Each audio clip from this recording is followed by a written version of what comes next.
Good evening, ladies and gentlemen. This is the special town meeting for November 28th, 2006. I expected to get open the town meeting at 7, but we had a little, we had get some counters all squared away. Our acting town clerk, Mr. Nolet, tells me that we have a quorum.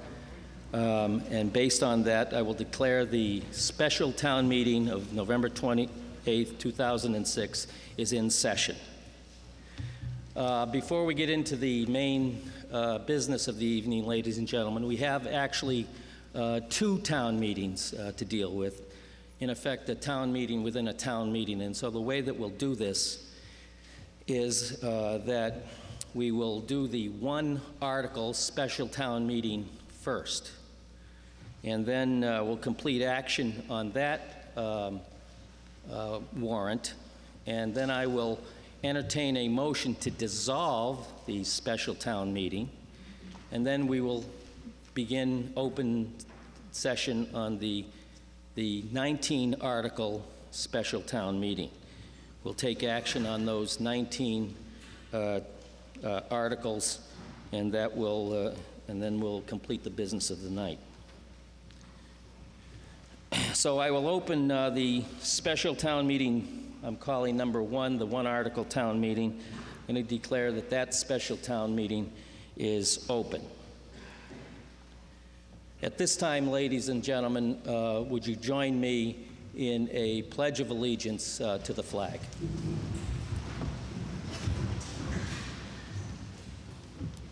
I pledge allegiance to the flag of the United States of America and to the republic for which it stands, one nation, under God, indivisible, with liberty and justice for all.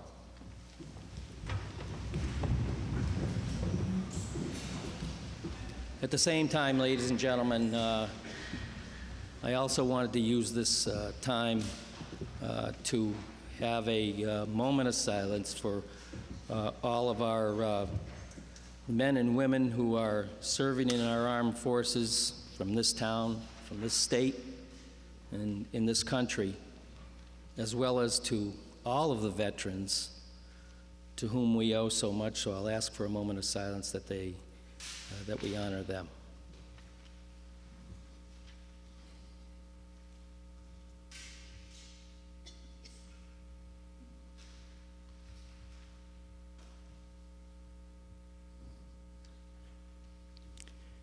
Thank you very much.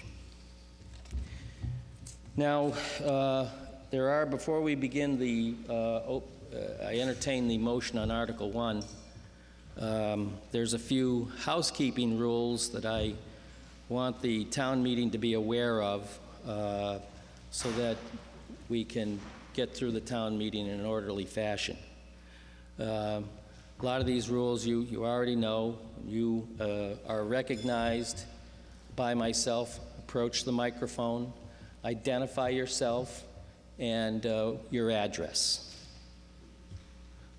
All questions and discussion are directed through the moderator. All questions, if you want to ask a question of a speaker, direct that question through the moderator. I would ask that. Of course, all motions or amendments to motions must be in writing. So even if you have an amendment to a motion, write it down on a piece of paper, put that motion, bring it up here to the, address the microphone, and make your amendment in the form of a motion, and we'll do that. Only those who are Long Meadow residents, of course, can be here in the gymnasium. There is a section over here to the left which is marked visitors. It's this portion of the gymnasium where any non-resident must sit. And of course, you all should have a yellow card which you will use for voting, and that's the only way that you're going to be able to vote is by showing the counters your card. I will allow, of course, questions of by town meeting members. Let's one question and a follow-up question. If you need to ask a further question, I'll allow it to a reasonable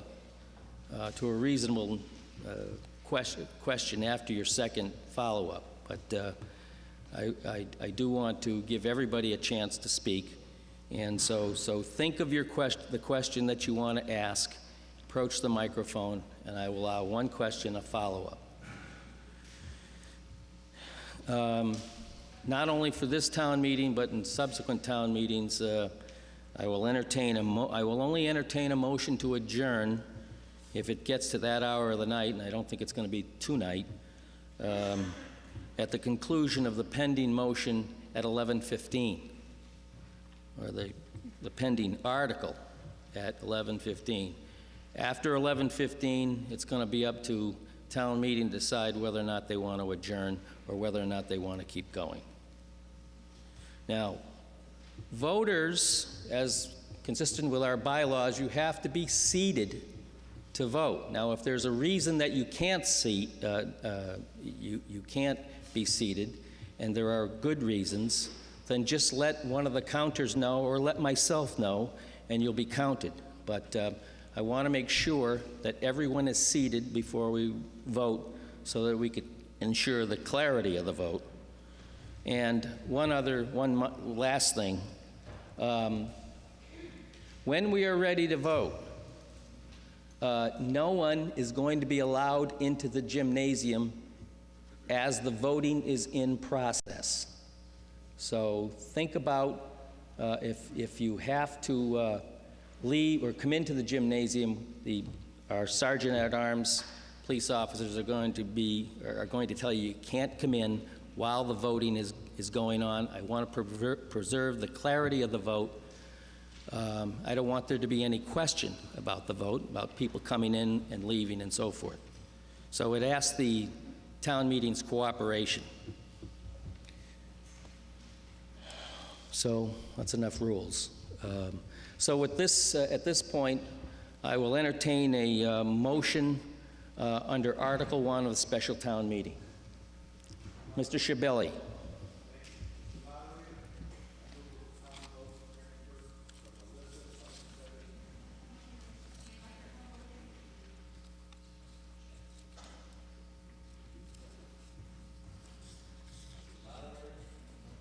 Mr. Schiavelli, is your microphone working?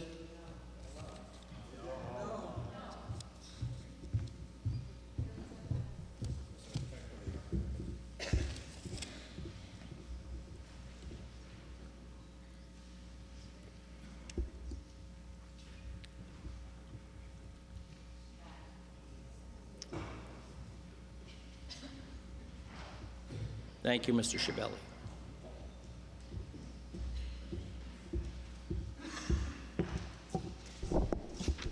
Mr. Moderator, I move that the town vote to transfer from the listed unexpended appropriations the following sums: $21,260, park passenger van; $4,875, school extraordinary repairs, center school boiler leak; $3,831.47, school extraordinary repairs, district-wide boiler inspections; $1,300, school extraordinary repairs, district-wide UST inspections; $2,403.12, school extraordinary repairs, Glenbrook boiler bypass; $2,500, school extraordinary repairs, Glenbrook hot water tank; $460, school extraordinary repairs, electrical data upgrades; $3,385.72, school extraordinary repairs, Long Meadow High School hazardous material disposal; $2,795.69, school extraordinary repairs, Williams boiler bypass; $1,806, school extraordinary repairs, Williams compressor; 2 special school accounts for security as identified below. $23,000 school district-wide security assessment, $11,617 school district-wide security phone system, $10,000 school district-wide security communications, and that the town vote to transfer the sum of $275,732.19 from the unexpended bond proceeds from the Blueberry Hill and Wool Swamp school projects, and to transfer the sum of $63,267.81 from the Capital Stabilization Fund to special school accounts for security as identified below. $6,000 school district-wide security phone system, $125,000 school district-wide and Greenwood Center front entrance security systems, $28,000 school exterior door replacement center school, $180,000 school exterior window and door replacement Glenbrook School. Do I hear a second? Motion has been moved and seconded. Further discussion on the motion under Article 1, Mr. Schabelli.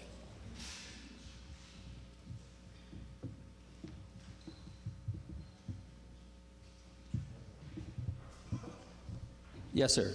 Mr. Wojcik. I'm Roger Wojcik, 57 Parkside Street. I'm a member of the Capital Planning Group. Okay, Roger Wojcik, 57 Parkside Street. I'm a member of the Capital Planning Group.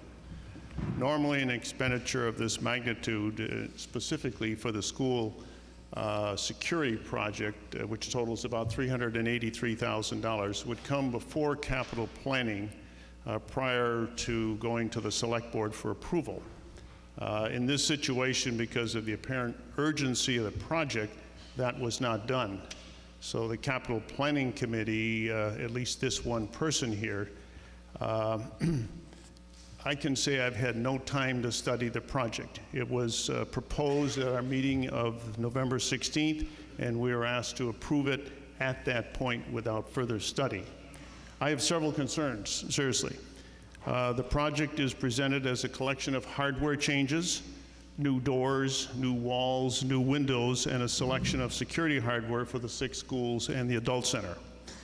Whatever this hardware will do is questionable in my mind, because there's no procedures that have worked out that say we need this, that, or the other. In some cases, the need is obvious. In other cases, it is not. I believe Mr. Schabelli mentioned that $23,000 of this project is for a security, a security assessment of the facility. It would seem to me that that assessment would come before we go ahead and spend $360,000 on the rest of the project, yet it's being asked for at the same time as the other as the major monies. I would suggest that this assessment will change the facilities and the cost of the project. The proposed project supports a closed door policy. Then the school doors will indeed be closed, except in the morning when anybody that wants to enter the school, along with our 3,300 students, could enter the school and do so without difficulty, as best as I can tell from what's been said. Only the teachers and the staff will have passes. The 3,300 students, at least in the morning, will be able to come in at their, will have basically free access. A more prudent approach to the school security project would be to authorize substantially less money to, number 1, get the project scoped, number 2, clarify what the procedures are, and number 3, allow the engineering to go forward and get started on the long delivery purchasing items. This amount of money, like from now until next April when more funds could be provided, might amount to $80,000 or $90,000. Again, the work would go forward, but it would go forward in such a way as that we will know next April at our annual town meeting what the cost of the project is.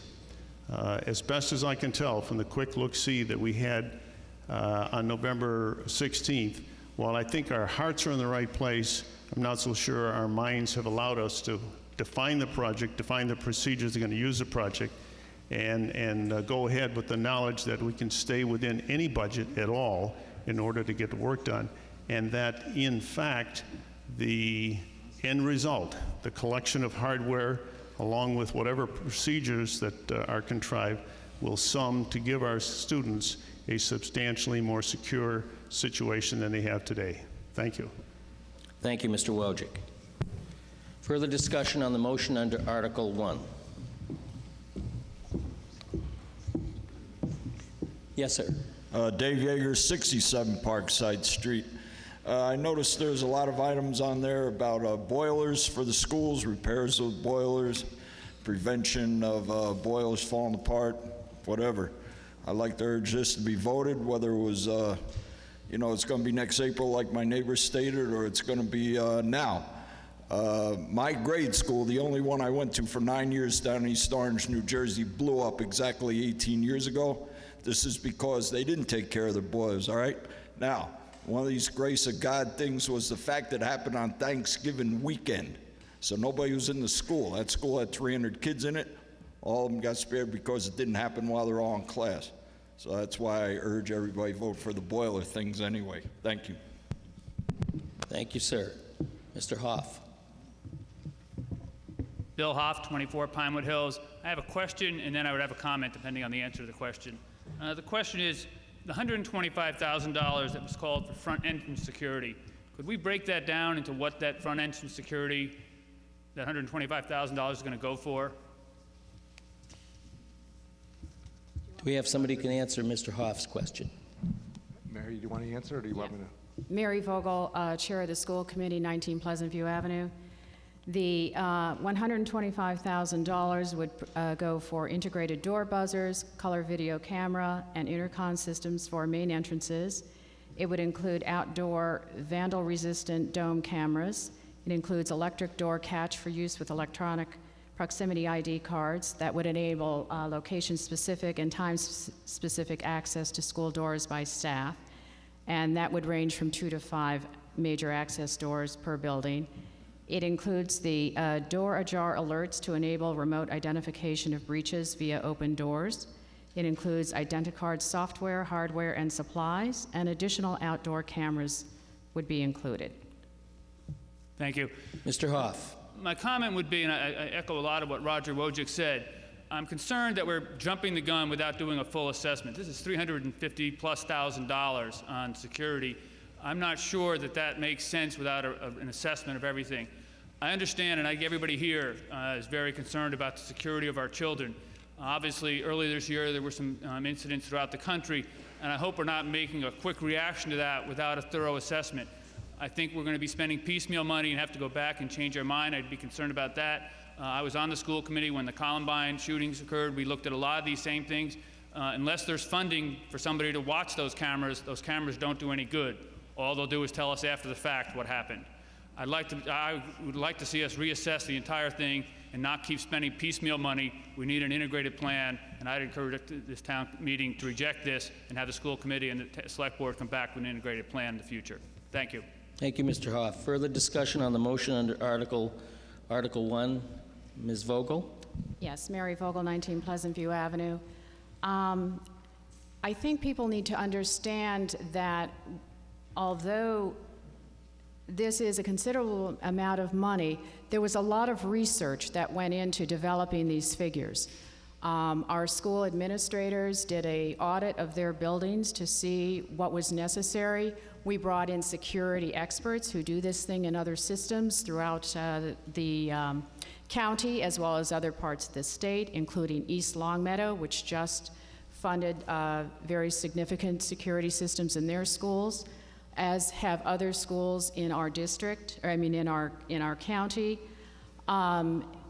So our facilities manager went around to each of the school buildings with the security companies, and it was more than one security expert company that did this with him, and looked at both the items I mentioned in what was covered by the $125,000, in addition to the additional items, including changing exterior doors both at Center School and Glenbrook School, because those doors aren't closing properly. So I think it is inaccurate to suggest that there wasn't a thorough evaluation of our needs. We did include $23,000 for further security expertise to try to flesh out the specifications. The original proposal included doing work on the lobby of the high school, as well as enclosing some of the open classrooms at Glenbrook. We took those off of this warrant because we felt that that security assessment might provide some information necessary to determine the best approaches to dealing with those two situations. And so this isn't new stuff. It might be new to our district, but similar systems have been installed in other schools, and I just want to make sure that our system isn't the only one in this county where things aren't being implemented as promptly as we can. I mean, our job as members of the school committee and the town, frankly, are to protect our children and our staff. So I would strongly urge you to support this warrant article. Thank you very much. Further discussion on the motion on Article 1, Mr. Starr. Mr. Moderator, Larry Starr, 81 Williamsburg Drive. And I have first a question, which I assume can be answered by somebody from the school committee. These surveys that were done using these consultants, were these consultants contracted by the town or the schools and paid for their opinions, or were they people who were involved in the sale of the things that we're buying? In other words, which kind of consultants are they? Are they sales consultants, which are salesmen, or are they independent consultants that truly have an ability to determine what should and what should not be done? If we could just get some information about that. Ms. Vogel?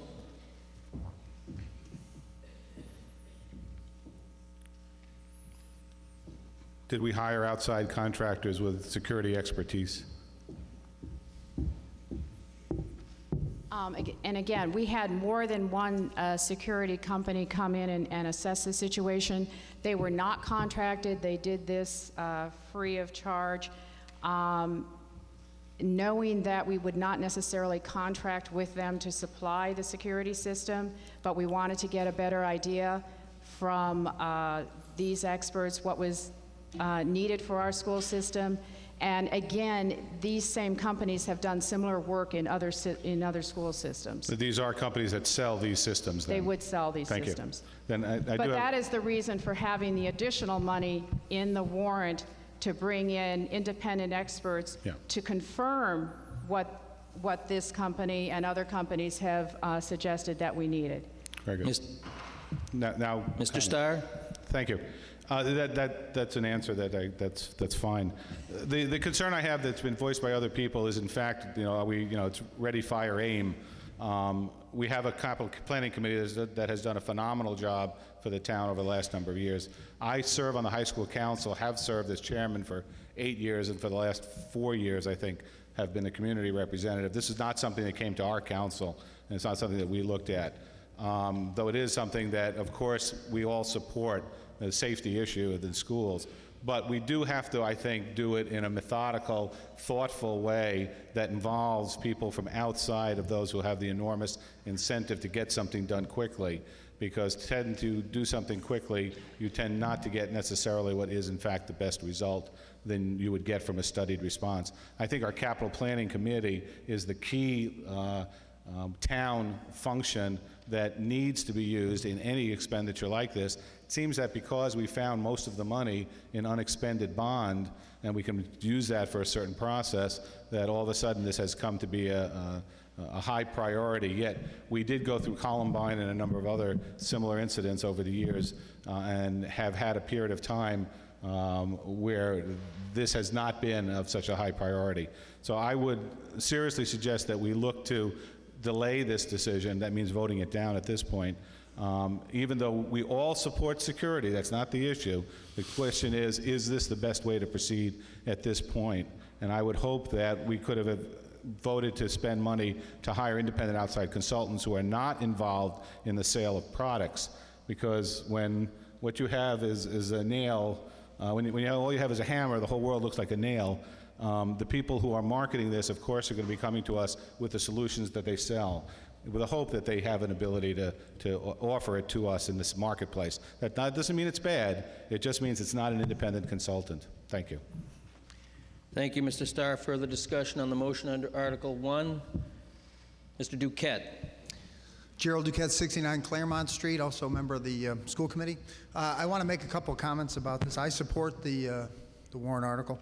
I think the concerns that have been raised are all prudent concerns. They're all reasonable. However, in this instance, the select board and the school committee have had an opportunity to look at this expenditure. One thing that Mr. Barquette just reminded me of is that many of the door projects that are part of this were already looked at by capital planning. So it is, much of the work has already been reviewed by capital planning.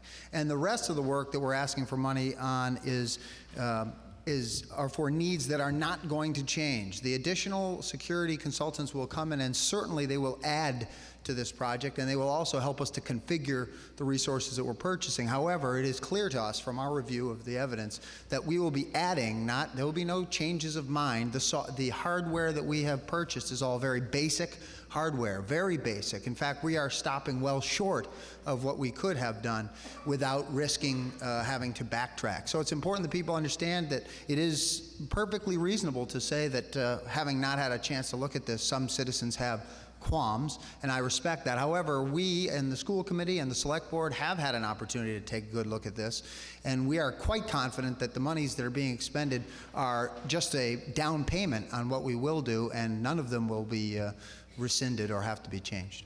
Thank you, Mr. Duquette. Further discussion on the motion under Article 1. Mr. Schiavelli. Mr. Moderator, I'd like to respond to a couple of comments that were made earlier. And I just want to state that I respect Mr. Wojcik's comments and Mr. Hoff's comments about making sure we do this right. The only problem that I have with waiting to make sure we do this right is that, as Mr. Hoff indicated, it was on the school committee's agenda years ago. It still hasn't been done. It's been on capital planning for years. It still hasn't been done. About, I want to say 2-3 months ago, there was an article in a local newspaper about a gentleman that was apparently reported coming up Emerson Road with a gun. And the article indicated that St. Mary's School locked down. What you didn't read in the article is that Center School locked down, Long Meadow High School locked down, Williams Middle School locked down. The problem that you didn't read, the reason you didn't read that in the article is we can't lock down. We don't have the ability to lock doors. They don't lock. And to me, that's a disgrace. I don't want to wait any longer to lock doors in the high school. I don't want to wait any longer to lock doors in the elementary schools or in the middle schools. It's money that's available today. It doesn't take any new taxes. It doesn't require any new money. All it requires is transferring money from accounts that are already there. Now, as far as where we're taking the money from, we're not sacrificing the boilers. The boilers got repaired. This is money that's left over after the repair was done. So all we're doing is taking the extra money that's sitting there and moving it over to something that I consider to be a great priority for this town, which is the security and the safety of the children in the schools. Thank you. Thank you, Mr. Schiavelli. Further discussion on the motion under Article 1. Okay, Barbara Price, 12 Hillcrest Avenue. It was my understanding from I'm reading... sorry, would you repeat your name, please? Barbara Price, 12 Thank you. Hillcrest.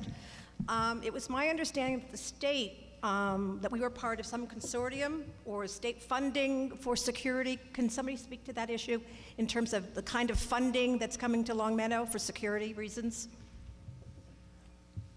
Do we have somebody who can answer? Ms. Hart, our school superintendent?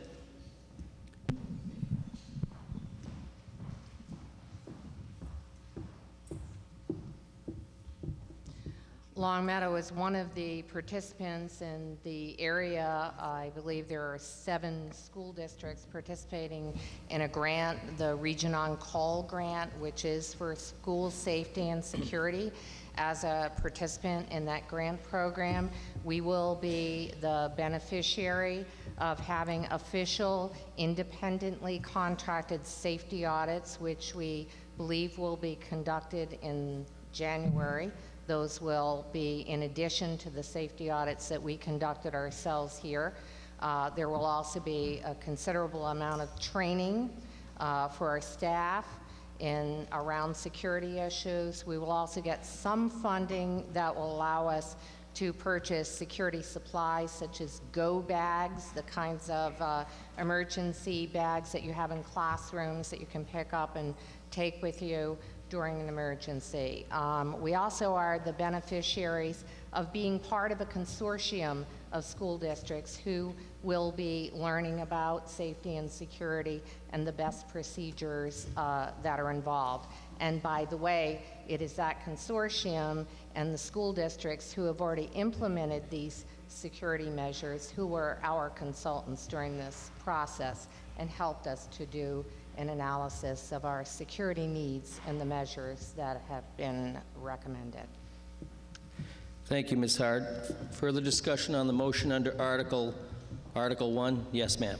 Yes, my name is Melinda Lee, and I live at 295 Pinewood Drive. I have 2 children that are high school age. I have been on the PTOs and the PACs for the last 12 years.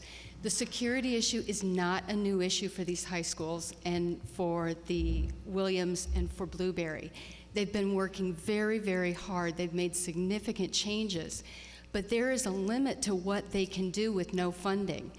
It is impossible for the administrators to see people enter the high school building because of where the faculty or where the office is located. They cannot see people coming in. Right now they've got teachers that are having to staff sitting by the front doors because they can't secure them.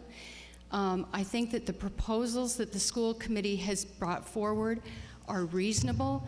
It is impossible to keep the doors shut without some additional hardware or devices to implement it. We wouldn't leave our own doors unlocked at home. You know, when we see those internet little things going through our email that say somebody has been robbed on Pendleton or somebody has been robbed in town, our immediate first reaction is to lock the doors, and yet we're not doing it for our children and we're not protecting our children. I would ask you to please carefully consider what they've been asking for here. It's very reasonable. Thank you. Thank you. Further discussion on the motion under Article 1? Yes, ma'am. Hi, Arlene McLean, 127 Western Drive. Arlene McLean? Yes. Thank you. I am a parent at Center School, and I am a kindergarten teacher at Center School. And I love Long Meadow for the historic homes and the character you have in an old home, and sometimes you have a door that doesn't shut. When I am teaching children and I'm looking at the security of my students and the doors don't shut at the school I work in, that is a true concern. Not only some days do they not shut, so anybody can come in. And those of you who haven't been to Center School, we're in 2 separate buildings. It's a very hard school to maintain the security in with 2 separate buildings, 1 office in 1 building, and doors in the front and the back, the side, the top, the bottom that don't close. And we do have 2 keypads at the ramp doors, the Esplanade doors, and today, not only could I couldn't shut the door, but on my way back in from recess, I couldn't get in the school. I got locked out because the keypads did not work properly. And I had a class full of children I needed to get in the school. If there was an emergency, I couldn't have got in for one of my students to get to a nurse or to get to the principal. These issues need to be addressed. We need to update the doors, the locks, the securities at our school. It's common sense. And this is a start. Yes, it's a lot of money, and yes, I agree, more money should be spent down the road, but we need to begin somewhere. So I urge you to please consider starting to keep our kids safe and at least begin with some simple measures. Thank you. Thank you, Mrs. McLean. Further discussion on the motion under Article 1? Mr. Friedman. Kurt Friedman, 24 Ridge Road. I support this article. I feel that it is in the best interest of this community and the best interest of the children of this community. As a parent of 2 children in the school systems, I would feel more comfortable if the security systems were improved. As a co-chairperson of the Long Meadow High School Renovation Task Force, we reviewed the systems in the school and found that there was a need for improved security systems. And, you know, security systems have an expense to them, but they receive an extraordinary value when they are ultimately needed. And God forbid, should we have a security incident, as other communities have had, this system will be immensely valuable to this community and may indeed save lives. So a few $100,000 and a human life, it's no competition. The security system should be expended for the better interests of this community. Thank you. Thank you, Mr. Friedman. Further discussion on the motion under Article 1, Mr. Wojcik. Roger Wojcik, 57 Parkside Street. I move to amend the warrant article motion to reduce the $383,000 allocated to the school security project to $100,000 to be allocated to the security assessment, the project engineering, and the procurement of those long-term items that must be purchased prior to the April town meeting. There's an amendment on the floor. Do I hear a second? The amendment has been moved and seconded. Further discussion on the amendment? Do we have any further discussion on the amendment? Ms. Kroll? Not on the amendment. Okay, further discussion. We have an amendment on the floor. Mr. Feinstein. Saul Feinstein, 471 Frank Smith Road. I think it's about time. This is an issue where I think we should be trusting our elected officials. This is an issue that has long been discussed. They're finally coming up. It's an imminent situation. God forbid if we wait, I think they should be fully funded, whatever they're asking for. That's my point. Mr. Wojcik, could you bring up the amendment in writing that you have? Mr. Moderator? Further discussion on the amendment. Dr. Grady? Yes, I rise to speak against the amendment. Kathy Grady, 35 Roseland Terrace. I represent the Select Board on the Safety Committee, and we're discussing many other issues about school safety as well as this. I just want to point out that $180,000 of this money is to make the windows and doors secure. Now, I can't imagine any planning for security that would not provide and not require the ability to lock the school. So I speak against this amendment and for spending this money. We've looked at every aspect of it, and hardening the building is only one part of security, but it is an essential part, and I urge you to vote down the amendment. Thank you, Dr. Grady. Further discussion on the motion, on the amendment, rather. Ms. Vogel and Ms. Crosby. Yes, I would like to speak in opposition to the amendment. As Dr. Grady has mentioned, $180,000 alone is for Glenbrook to correct deficiencies in their doors. There's an additional $28,000 to replace defective doors at Center School. So we're well in excess of $100,000. Those two items, both of those items, have been on the capital planning agenda for several years now.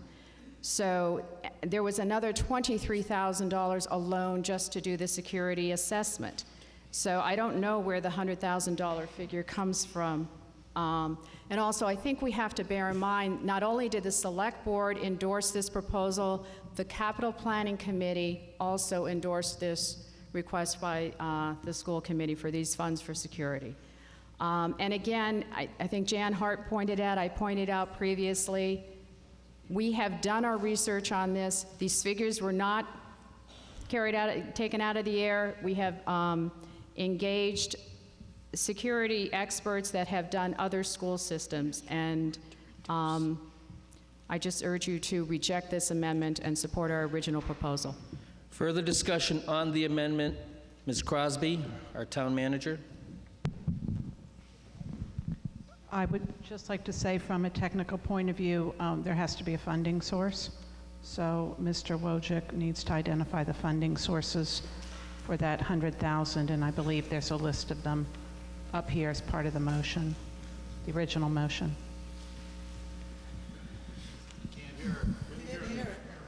You have to fund the $100,000, Roger. You just can't appropriate it. The motion has to fund it. Just a moment. All questions, please, through the moderator. Sorry, Mr. Moderator. The amendment reads, and you'll have to help me, Mr. Wojcik. You're right, I can't read your writing very well. I move to amend the warrant to reduce the $383,000 to $100,000 to be allocated. To be allocated to the security Wojcik. assessment. Excuse me? The security assessment, project engineering, and early procurement of long-term delivery items. All right. Since you're the mover of the author of the amendment, can you answer Ms. Crosby's question about Ms. the Crosby, fund? would you repeat that because we couldn't hear it here in the group? When Mr. Schiavelli read his motion, he identified a number of funding sources that would fund this, and the motion put forward by Mr. Wojcik does not identify those funding sources. If you would like to go through this and identify the funding sources for that, that would be a proper motion, because you can't appropriate money without a funding source.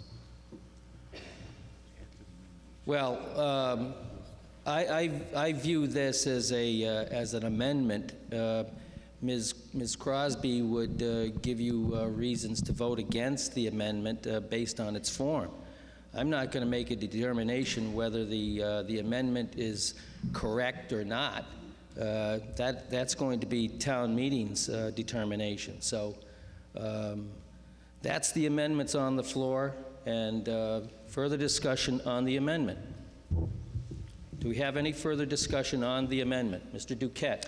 Gerald Duquette, 69 Claremont. Just one additional comment, and that is that this was not passed unanimously by the school committee, and those who voted against it did so because the money amount was too low. The debate over what needed to be done was pretty active, and these numbers are frankly lower than some of us thought were appropriate for basic items that will be needed regardless of what the security audit says. I think that's relevant. All right. Are we ready to vote on this amendment? Yes, sir. Jeff Wygant, 22 East Primrose Drive, School Committee.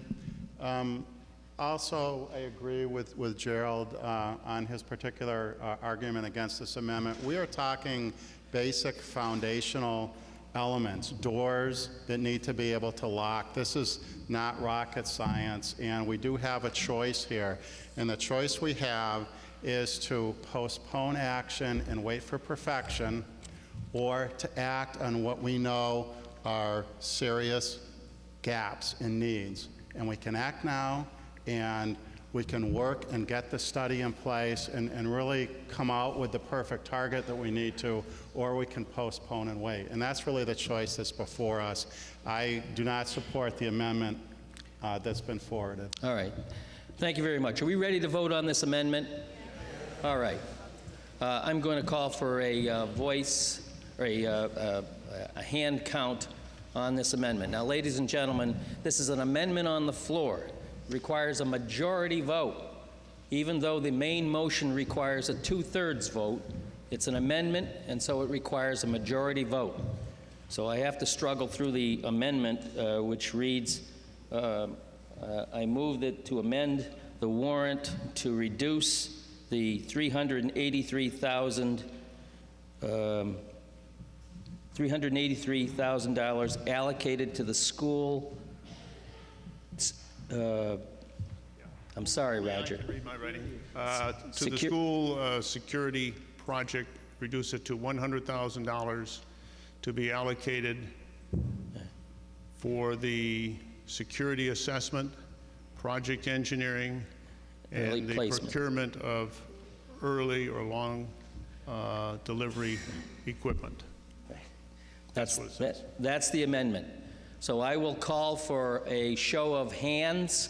All those in favor of the amendment as read, would you please signify so by raising your yellow card?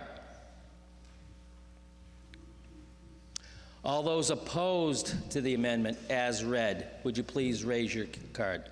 The amendment fails. Further discussion on the motion under Article 1. Ms. Kroll. Thank you, Mr. Calick. I just wanted to add something from perhaps a unique perspective.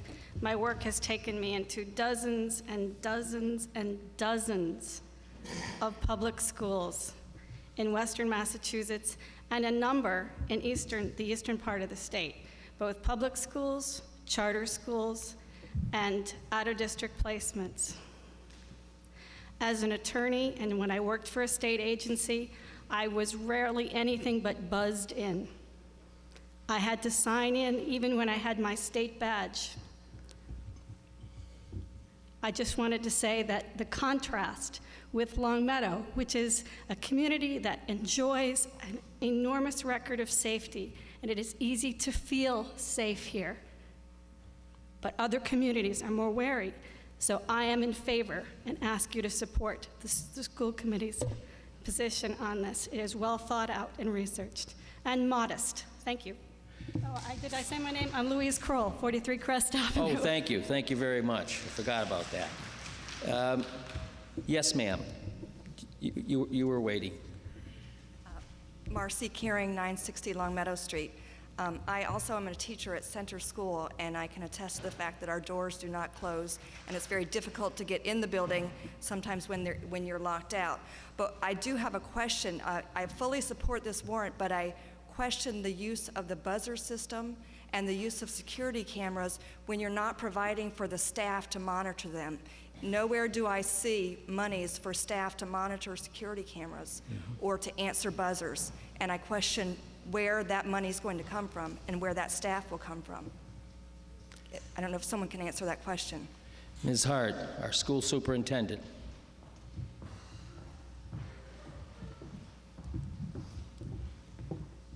Very good question. Before we even proposed this use of this security system, I invited our school secretaries to meet with the administrative cabinet. And I told them that while I agree with you that in an ideal world we would be able to hire additional staffing to be able to buzz people in and interview them and so on, I didn't think that we were going to be able to provide that immediately. So I asked our secretaries how they felt about that. They said that people might have to wait a little bit before they got answered and their questions posed to them and they were allowed to come in, that some of their work might be delayed a little bit. And every single one of them said, but we believe it needs to be done and we want it to be done. We don't feel secure and we think that we need to have security, and we're willing to be on the front line to answer the buzzer and pose the interview questions and allow people in. And my pledge is to hopefully eventually be able to alleviate their workload. But they're the ones who said, please go ahead and do this. I think you're stretching their resources a bit far by expecting that, but hopefully it will get done. Thank you. Ladies and gentlemen, we have started debate on this at 7:14. It is getting close to a vote. I think everybody's heard what they want to hear. I don't want to cut anybody off. I will recognize Dr. Papali and the following and the next speaker, and then we're going to be looking to take a vote. John Dr. Papali. Ashford Road. Just very quickly, many of the things on this item have been on the school committee's agenda for a long time. I remember them from 6 years ago when I was on the committee from 2000 to 2003. But one of the issues I want to bring up is the doors at Center School we've heard so much about. The Center School was renovated and finished in 94, 95, and the doors were all wooden, which is one of the reasons 10 years later they needed to be replaced, because they didn't need to replace now, they needed to be replaced several years ago. Are you going to replace them with a 21st century material? Because even though much of Longmeadow is from the 18th century and 19th century, we do need to replace them with something that will last longer than wood. And have you spoken to the Historic District Commission to plead with them to get their permission to use something that will maintain our character, but also help us from not going through this again in 10 years, because wood just doesn't make it anymore. Is that a question, Mr. Papali, you're looking? Ms. Vogel, please.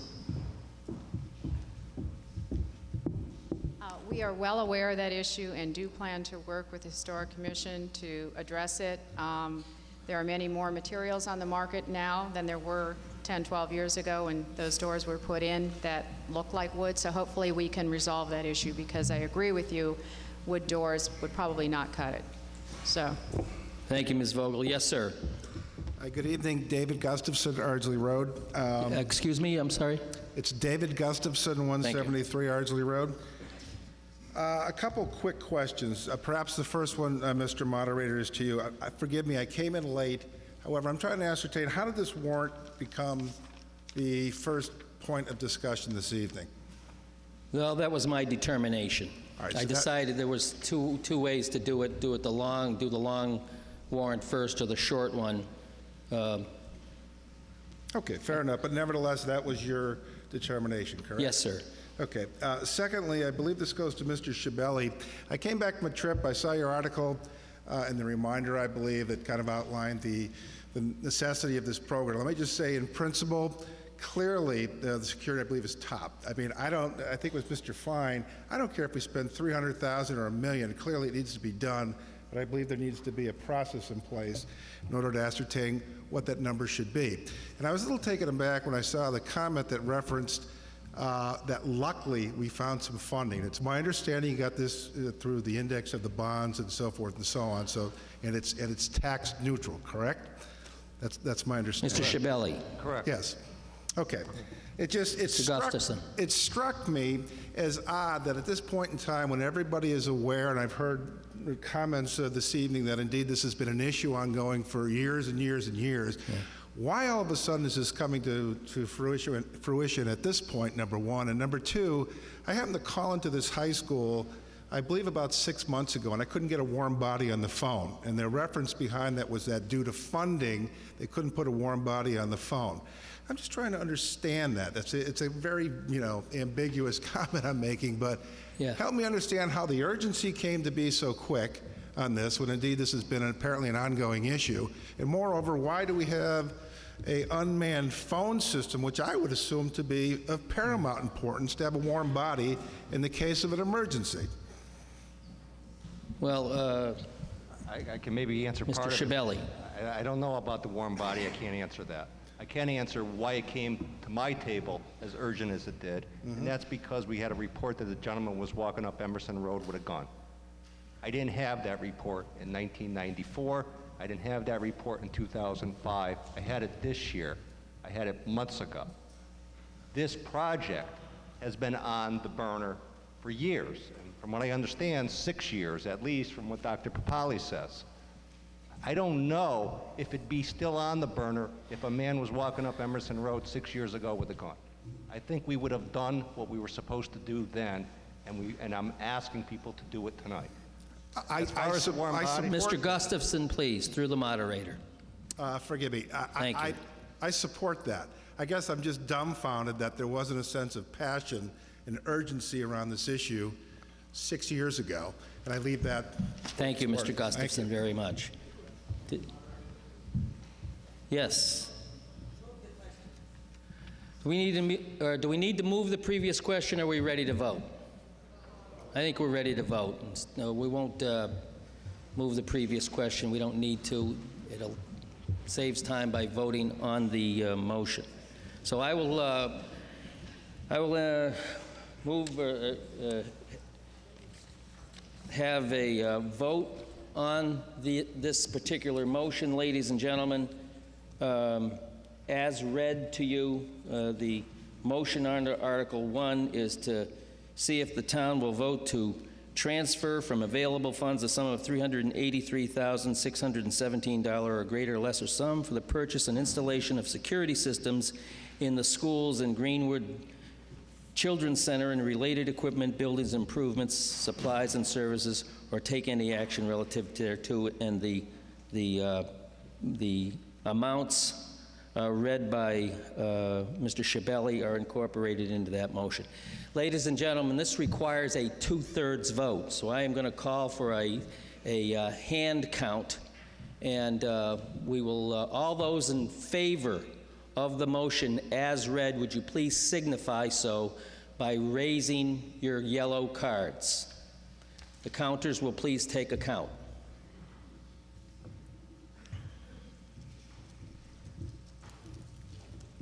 Please keep your hands raised until you've been counted.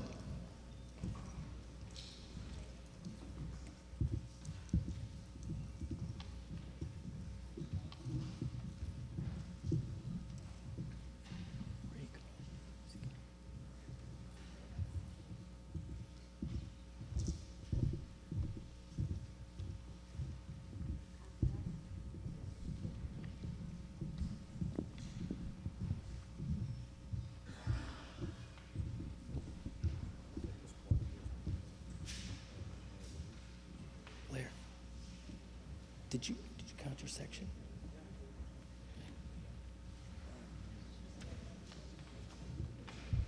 Okay. Did you get all right, all along the bleachers?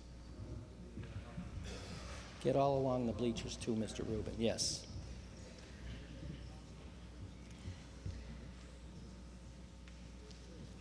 I believe, Mr. Wojcik, you took that section back there.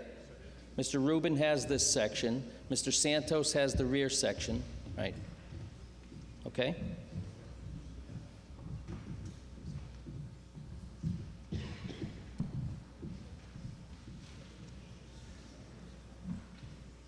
All right. All those opposed to the motion as read, would you please signify so by raising your cards?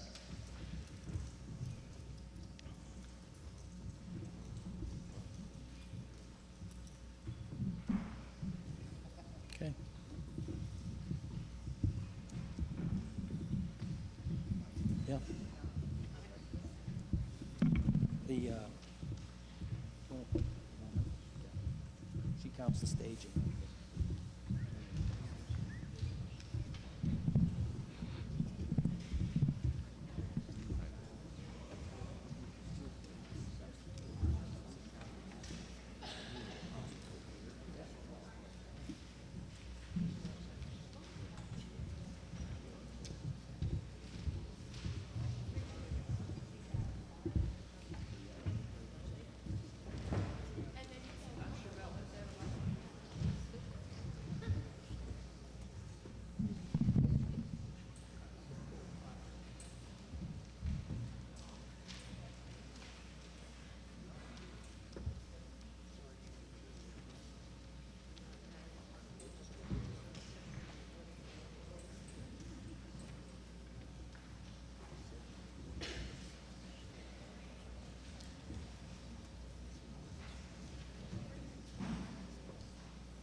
Ladies and gentlemen, by a count of 161 in favor, 47 opposed, the motion passes.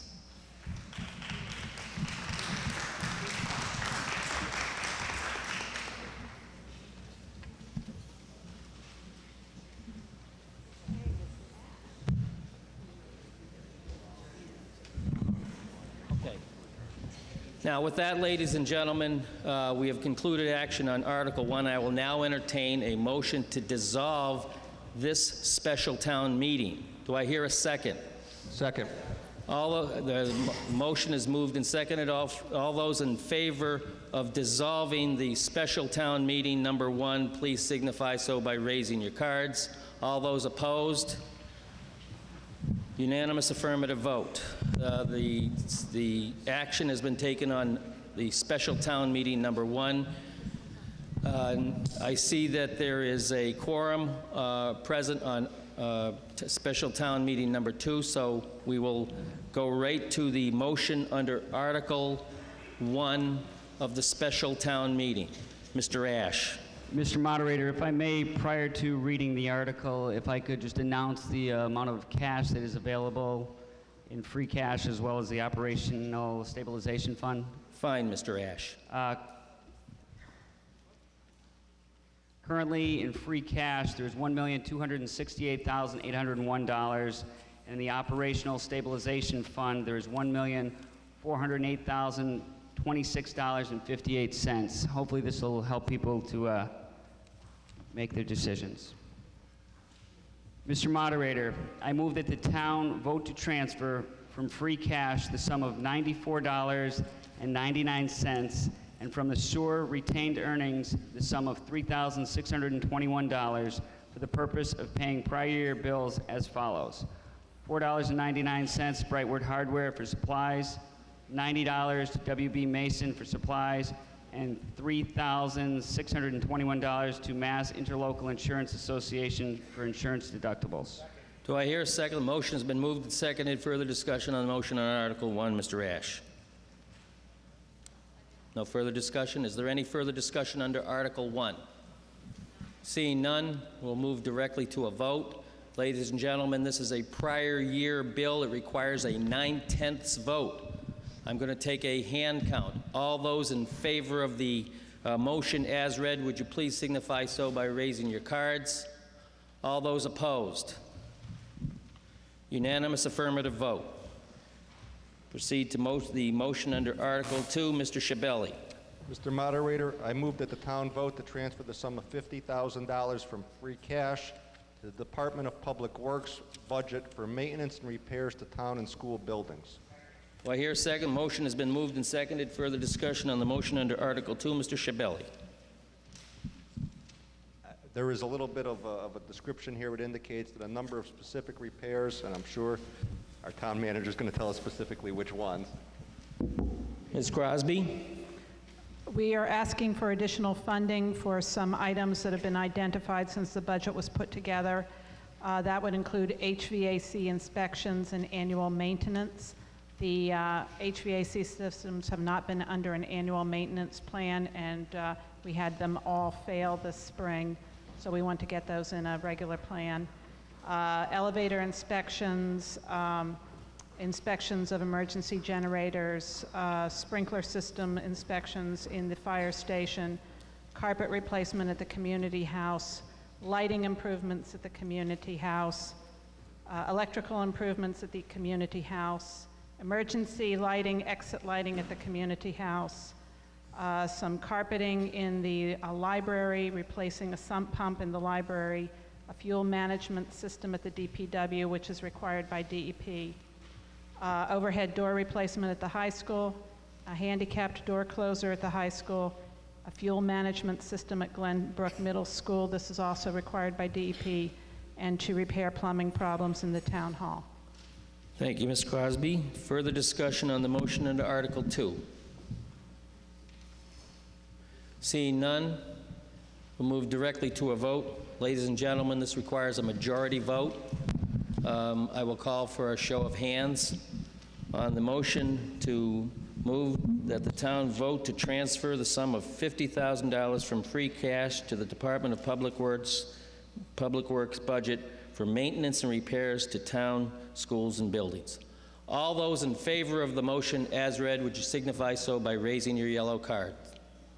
All those opposed? Unanimous affirmative vote.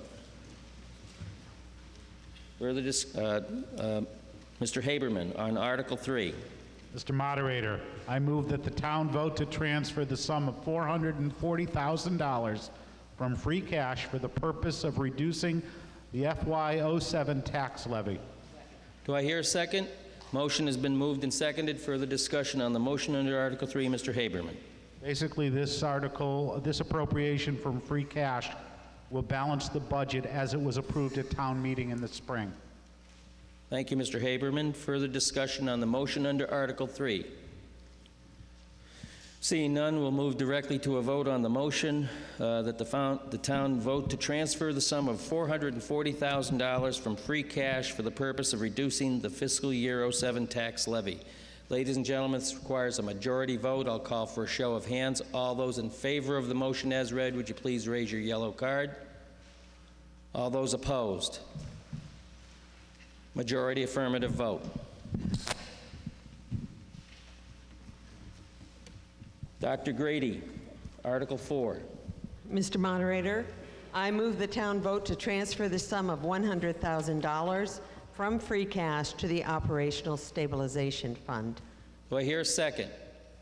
Motion has been moved and seconded. Further discussion on the motion under Article 4. Dr. Grady? Any further discussion on the motion? Yes, I'd just like to explain that our bond rating and our financial status depends not only on how much we put away in a stabilization account, but the regularity with which we do it. So this isn't a lot of money this year, but it is a regular deposit and will help the town maintain a good bond rating. Further discussion on the motion under Article 4. Dr. Papali. John Papali, Ashford Road. I think this is important. We've built a stabilization fund from zero about 3 years ago, and with this addition, it'll be $1.5 million. With current interest rates, and Paul Pasterzik can probably verify this, you can probably get up to 5% interest. 5% interest of $1.5 million is about $75,000 in income through interest coming to the town. I think it's very important we continue to build the stabilization fund, and we should all support this. Thank you, Dr. Papali. Further discussion on the motion under Article 4. Seeing none, we'll move directly to a vote. Ladies and gentlemen, this is a motion that requires a 2/3 majority. I will call for a hand count, and depending on the vote, we'll have to determine whether we need a standing count. So all those in favor of the motion to move that the town vote to transfer the sum of $100,000 from free cash to the Operational Stabilization Fund. All those in favor of the motion as read, would you please signify so by raising your yellow card? All those opposed? Unanimous affirmative vote. Move along to discussion under the motion under Article 5. Mr. Santinello. Mr. Moderator, I move that the town vote to transfer the sum of $100,000 from free cash to be used for repairs to roads, sidewalks, and drains. Motion has been moved and seconded. Further discussion on the motion under Article 5. Mr. Santinello. This article will reimburse the Department of Public Works for use of a significant portion of Chapter 90 road improvement funds on drainage replacement on Greenacre Avenue. These funds will be used for other road, drainage, and sidewalk improvements in town. Thank you, Mr. Santinello. Further discussion on the motion under Article 5. Yes, sir. Would you address the microphone, sir, Mr. Gustafson, and name and address, please? Thank you. Hi, David Gustafson, 173 Ardsley Road, Long Meadow. I'm just curious, is this also going to cover the horrific paving job they did in front of Bay Path College? Mr. Schiavelli. It's my understanding that are you talking about the road along Meadow Street, Yes, or are you talking correct. about the sidewalk? Talking about the road. I know Dr. what Grady. you mean, where there was a washout and now there's a dip. The reason that's not fully done is because at the conclusion of the Wheel Meadowbrook Sewer Project, all of that's going to be repaved.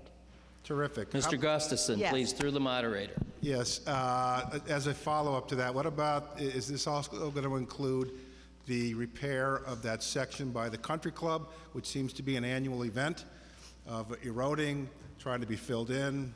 It's marginally filled in, et cetera, et cetera. I mean, forgive me for being a little pedantic here, but some of this DPW work in town, in my opinion, has been less than satisfactory.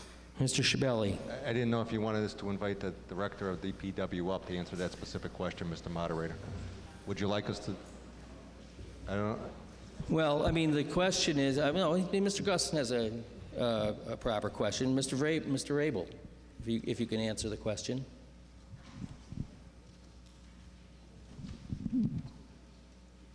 The work that's projected to be done next spring is Cross Street sidewalk replacement, section on Long Meadow Street from Edgewood up to the north, and resurfacing Converse Street from Laurel to Burbank. That is the amount that's the work that is projected to be done with the $100,000. As far as the comments for Shaker, you're talking Shaker Road. There were 2 excavations that were done earlier this year during the summer to repair a collapsed drainage pipe. Mr. Gustafson. Thank you, sir. Thank you. Thank you, Mr. Vrabel. Further discussion on the motion under Article 5. Seeing none, we'll move directly to a vote. Ladies and gentlemen, this requires a majority vote. I'll take a hand count on the motion that the town vote to transfer the sum of $100,000 from free cash to be used for repairs to roads, sidewalks, and drains. All those in favor of the motion as read, would you signify so by raising your yellow cards? All those opposed to the motion as read, please raise your yellow card. Unanimous affirmative vote.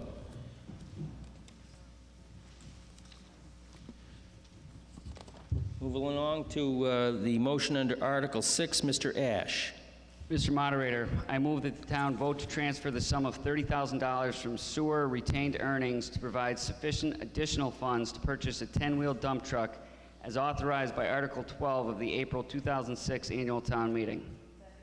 Motion has been moved and seconded. Further discussion on the motion under Article 6, Mr. Ash. Yes, this is an additional appropriation to purchase a heavy-duty 10-wheel dump truck.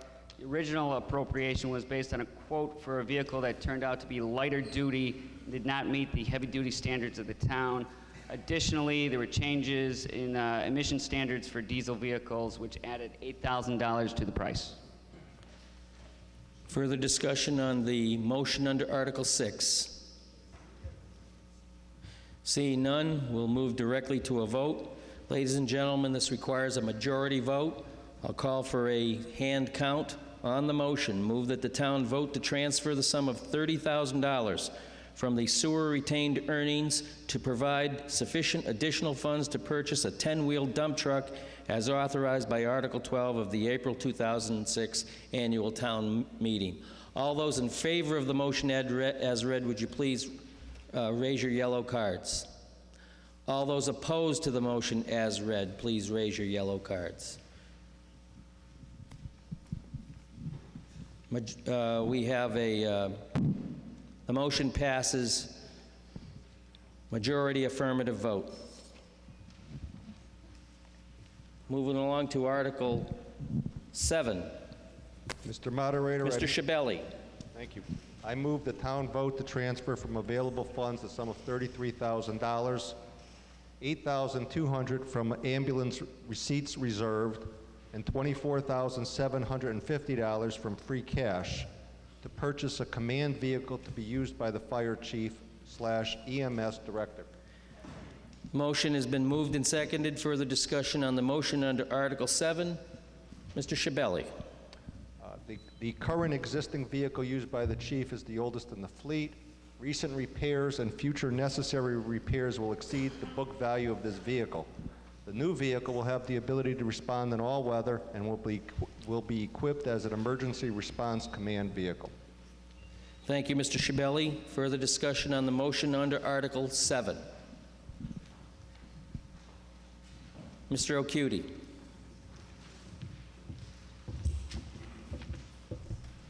Joel Cutie, 23 Hawthorne Street. Excuse me. Just a point of information, Mr. Moderator. Underneath this script, it says not recommended. Could you tell us who is not recommending this article? Thank you. Well, I think that that has been recommended. Is that correct, Ms. Crosby? At the time that it was published, it was not recommended as written, and I believe the Finance Committee has explained that it is recommended now. So it's presently recommended. Mr. Moderator. Mr. O'Cutie. I printed this from from the internet about an hour ago. Thank you. Thank you. Further discussion on the motion under Article 7. Seeing none, we'll move directly to a vote on the motion. Move that the town vote to transfer from available funds the sum of $33,000, $8,250 from ambulance receipts reserved, and $24,750 from free cash to purchase a command vehicle to be used by the Fire Chief/EMS Director. Ladies and gentlemen, this requires a majority vote. I will call for a hand count on the motion. All those in favor of the motion as read, would you signify so by raising your yellow cards? All those opposed to the motion as read, would you please raise your yellow cards? Majority affirmative vote, the motion passes.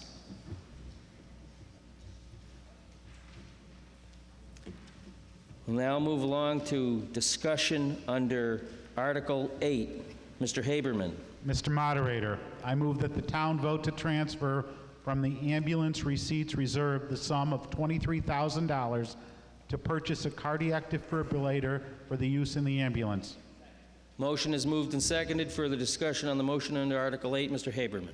Yes, the two defibrillators were purchased nearly 7 years ago. Industry standards are about 5 years. This equipment was used in more than 700 responses last year, and the new defibrillator will have additional diagnostic abilities to aid responders in pre-hospital care. Thank you, Mr. Haberman. Further discussion on the motion under Article 8. Seeing none, we'll move directly to a vote. Ladies and gentlemen, this requires a majority vote. I'll call for a hand count on the motion. I move that the town vote to transfer from ambulance receipts reserve the sum of $23,000 to purchase a cardiac defibrillator for use in the ambulance. All those in favor of the motion as read, would you please signify so by raising your cards? All those opposed to the motion as read, would you please signify so by raising your cards? Majority affirmative vote, the motion passes.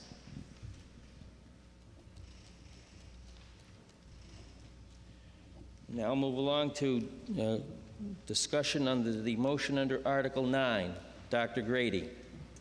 Mr. Moderator, I move the town vote to transfer from water retained earnings the sum of $100,000 to provide sufficient funds to design and install a water line on West Road and Dunn Road as authorized by Article 22 of the May 2005 annual town meeting. Motion has been moved and seconded. Further discussion on the motion under Article 9. Dr. Grady. At that town meeting last year, not the one of '06, but '05, we did set aside $225,000 to bring water to Dunn Road. Now we've done the engineering study and discovered that it's going to cost more money than that. And the estimated excess cost is another $100,000. So we are requesting town meeting to appropriate an additional $100,000 out of water retained earnings. And of course, if we don't spend that much, it will go back to water retained earnings. Thank you, Dr. Grady. Further discussion on the motion under Article 9. Yes, sir. Peter Landon, 5 Meadowbrook Road. Question, does this get run through capital planning, these kinds of transactions? Ms. Crosby? This is a discussion that I have had with capital planning, and They have, as of last year, believed that such projects as this was really outside of their charge. They view, and I don't want to speak for them, but if there's someone from capital planning here that would rather have this discussion, they have articulated to me that they believe that their charge is to look at equipment and at facilities principally, and not at infrastructure. Thank you, Ms. Crosby. Further discussion on the motion under Article 9. Mr. Wojcik. Roger Wojcik, 57 Parkside Street, member of Capital Planning, and maybe the only one here from Capital Planning this evening. Ms. Crosby is basically correct. Capital Planning operates with an extremely limited budget this year, less than $350,000 that is projected to be recommended against for the next year. And taking $100,000 bites out of a $350,000 budget leaves us with very little wiggling room in order to handle the many requests that we make. So I basically support what Ms. Crosby is saying. Thank you, Mr. Wojcik.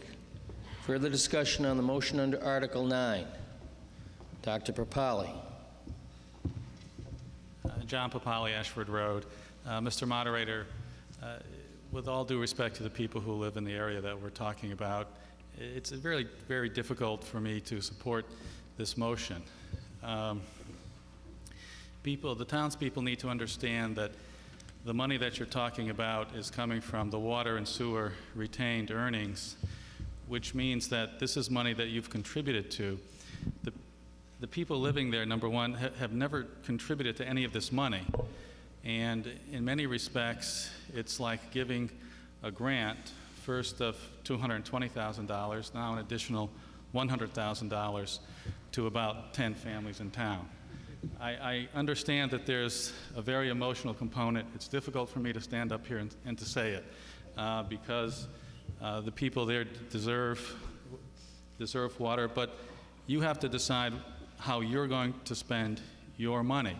We have significant needs in this town. We were talking about money for the schools earlier, for town buildings earlier. We have many unmet capital needs that affect all of us, all 16,000 of us.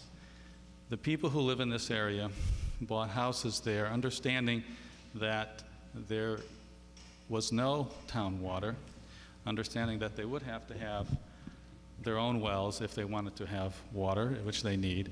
And there's evidence that perhaps there are problems with the wells. I understand that. But I would suggest rather that the town look at other ways to help these people finance a water line, such as paying for it without interest over 30 years, which if there's 10 families and it comes to $300,000, it's $3,000 per year per household, something like that. I don't think necessarily that the town needs to spend all of that money at this time when they really have no obligation to do so. Thank you, Dr. Papali. Further discussion on the motion under Article 9. Yes, ma'am. Sandra Otani. I live on Dunn Road.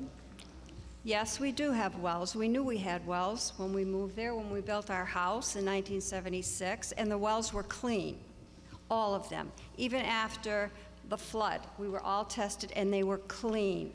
Then the town began dumping leaves and letting the farmer put nitrates to break those leaves down.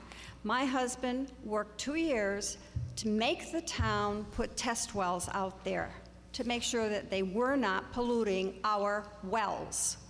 Their test wells tested since 1993, 40 parts per million of nitrates. All of our wells were clean until we were told that the farmer, 2 years ago I think it was, dumped untreated chicken manure, was told to cease and desist. He didn't. He kept going all night long. And then we tested all our wells, and we are all polluted. We weren't when we moved down there, and we knew we had clean water until the town well, the ones that are out there being tested, proved that they were up as far as 40, And there's lead out there. Now, the water that we get in our wells comes from the Wilbraham Mountain Range running from east to west, which means it comes towards those fields, towards our homes and our wells, and goes into the Connecticut River. So the nitrates that the farmer puts out there to dissolve those leaves, he's over-nitrated it, and he's over-nitrated us, and he's over-nitrating the Connecticut River, and he's over-nitrating the state of Connecticut. Now, yes, Mr. Papali, we did choose to live down there, and there's very good reason why we choose to live down there. And if you ever came down there and see where we live, you would probably like it. Because when there's a buttermilk sky and the sun is setting, we sit in our porches and we can see the reflection of the sunset onto the river. We see the swans floating by while we're sitting at our kitchen table drinking coffee. Yes, we pay taxes. We don't get any benefits. We don't get police protection. You know this. We don't get fire Well, Ms. protection. Otani, you want to I know, direct I your can questions. go on and on, your but comment. we need fresh water. We are polluted, and we didn't pollute it. Mr. Moderator. Dr. Grady, yes. Thank you. One of the things that has happened since we first voted money to put water down on Dunn Road is the testing of the wells. And we did blind tests of several homes down there. The owners did and gave them to me. Because if we actually tested the wells and they were poisoned with nitrates, which, by the way, cannot be filtered out, cannot be counteracted in any way, and don't go away, and are very, very dangerous, if an individual home's well was found to be polluted with nitrates, that house would be condemned. So naturally, the residents were reluctant to test their wells, but we came up with this blind test. I'm a researcher, so I knew how to do that, and indeed, every test was polluted to a more or less very significant degree. I also followed up with the Department of Environmental Protection and asked questions. Could we dig deeper wells, artesian wells? Is there any other way to do this other than running a water line down there? And he said, absolutely not. They're right on the river. You're really... it's not drinkable down there. In his experience, and he had actually worked on drilling artesian wells on our Dunn Road, you cannot get good water out of that ground. So we did arrange for the residents to have an ability to come to the town yard. A standpipe was put up. So for the last, 8 months or so, they have been able to get clean water that way. But it affects showering, it affects cooking, it affects washing your dishes. The need is really urgent now. It's outrageous that in Long Meadow we have people who do not have clean water. We have to... Ms. Otani, you have further comment? I could go on all night. Well, I mean, I was sick for 4 months because of those nitrates. Once I stopped cooking with the water coming out of my faucet, it stopped. I went to an expert. He couldn't figure out what was wrong. I lost 20 pounds in a month because I was so sick. I stopped drinking and I stopped cooking with that water, and I'm not sick anymore, and I didn't take anything else to stop that sickness. Boiling water increases the nitrates. And I don't know what else I had to say. I lost my thought. But yes, I wanted to thank the town. Yes, I go down and fill up 35 gallons every week down at the Department of Public Works because they set up a hose on the fire hydrant, and we all have to go down there and get it or pay for drinking water. And that's going to be shut off as soon as winter comes. So all winter long, what do? Go to the people up on the hill and get water from them? We do pay taxes. We don't get any benefits for our taxes. We don't get police protection, anything. So at least give us some clean water. We didn't pollute it. Who did? The farmer.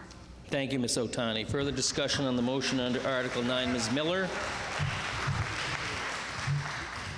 I hope this comment isn't necessary. Arlene Miller, 6080 Scranton Road. I support this motion.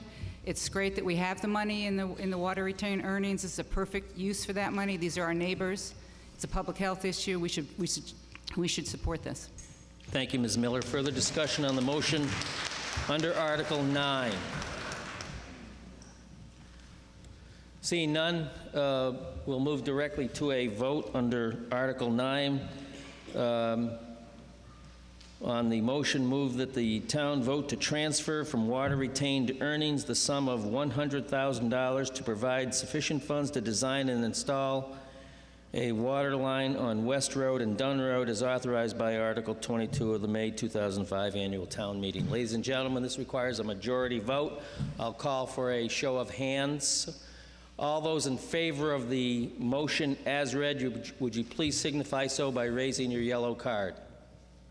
All those opposed to the motion as read, would you please signify so by raising your yellow card? The ayes have it. Majority affirmative vote. Motion passes.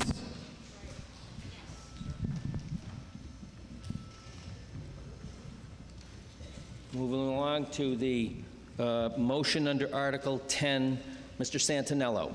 Mr. Moderator, I move the town vote to accept for all boards, committees, or commissions holding adjudicatory hearings in the town the provisions of General Law, Chapter 39, Subchapter 23D, which provide that a member of a board, committee, or commission holding an adjudicatory hearing shall not be disqualified from voting in the matter solely due to the member's absence from one session of such hearing, provided that certain conditions are met.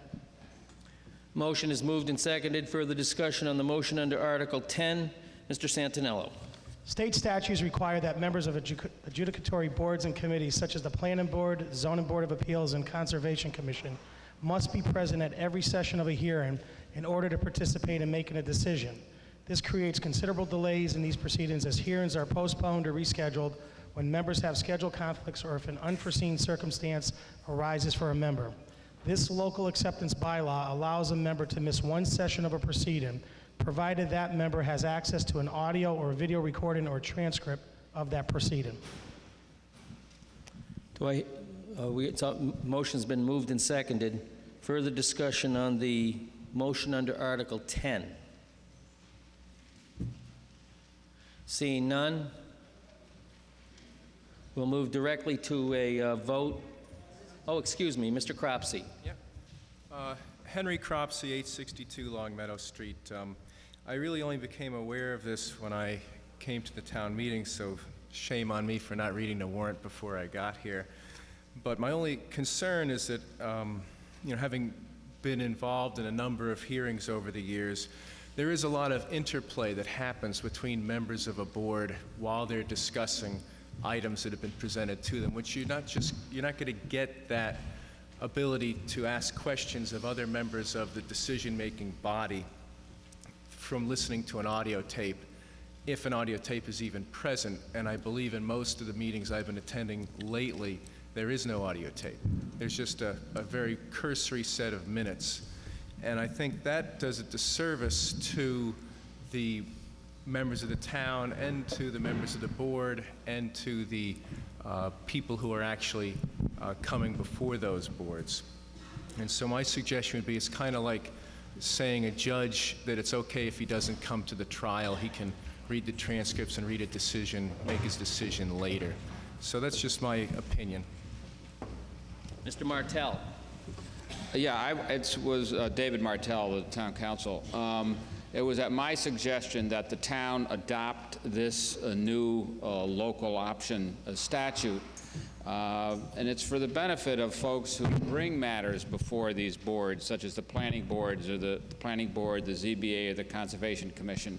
It's not unheard of for these sessions to extend over several nights. The law is that unless you are present at all the sessions at which any substantive testimony is taken, that member is not allowed to vote on the ultimate decision. That can impose a real hardship when a hearing may extend over 3 or 4 or 5 nights, making sure that everyone is there for all of those sessions or they can't vote.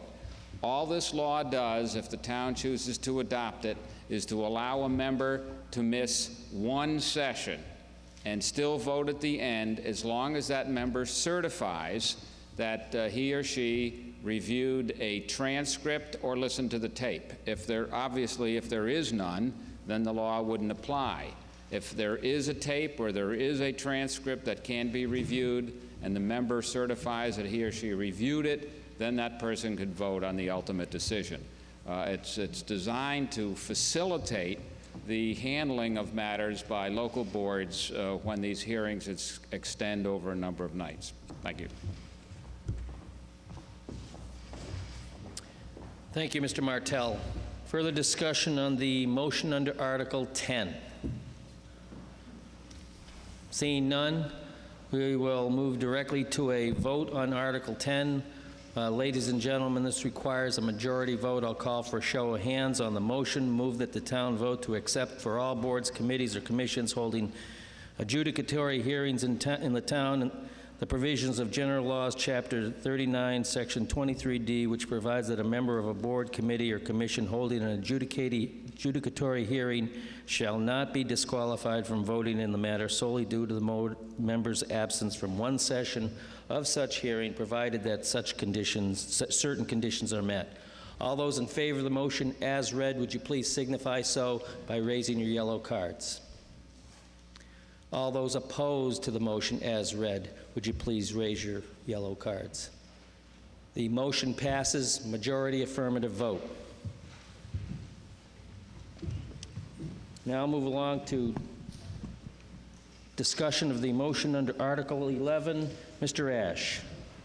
Mr. Moderator, I move that the town vote to transfer the care, custody, management, and control of the following parcels of land from the Treasurer to the Conservation Commission pursuant to General Law, Chapter 40, Section 8C. Parcel 182730.292 acres, Arcadia Street. Parcel 183030.661 acres, Arcadia Street. Parcel 663029 at 3.15 acres, Berwick Road. Parcel 1502729, 1.1 acre, Circle Road. Parcel 42928.45 acres, Barrington Road. Parcel 144.328.138 acres, Chestnut Road. Parcel 421028.064 acres, Barrington Road. And parcel 42.11428.254 acres, Barrington Road. These are as printed in the warrant, Mr. Ash? Yes. Okay. You all have those printed in your warrant? Okay. The motion has been moved and seconded. Further discussion on the motion under Article 11. Mr. Ash. These parcels were taken by tax foreclosure and, because of wetlands and topography, have no market value. By transferring these lands to the custody of the Conservation Commission, the land will be protected and the town will gain points towards grants in the Commonwealth Capital Program because it has added land into conservation protection. Further discussion on the motion under Article 11. Mr. Wojcik.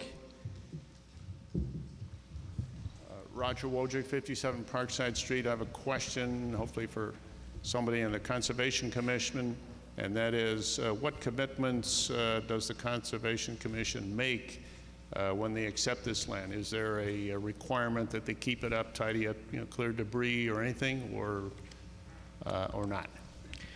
Do we have a member of the Conservation Commission here? Yes, sir.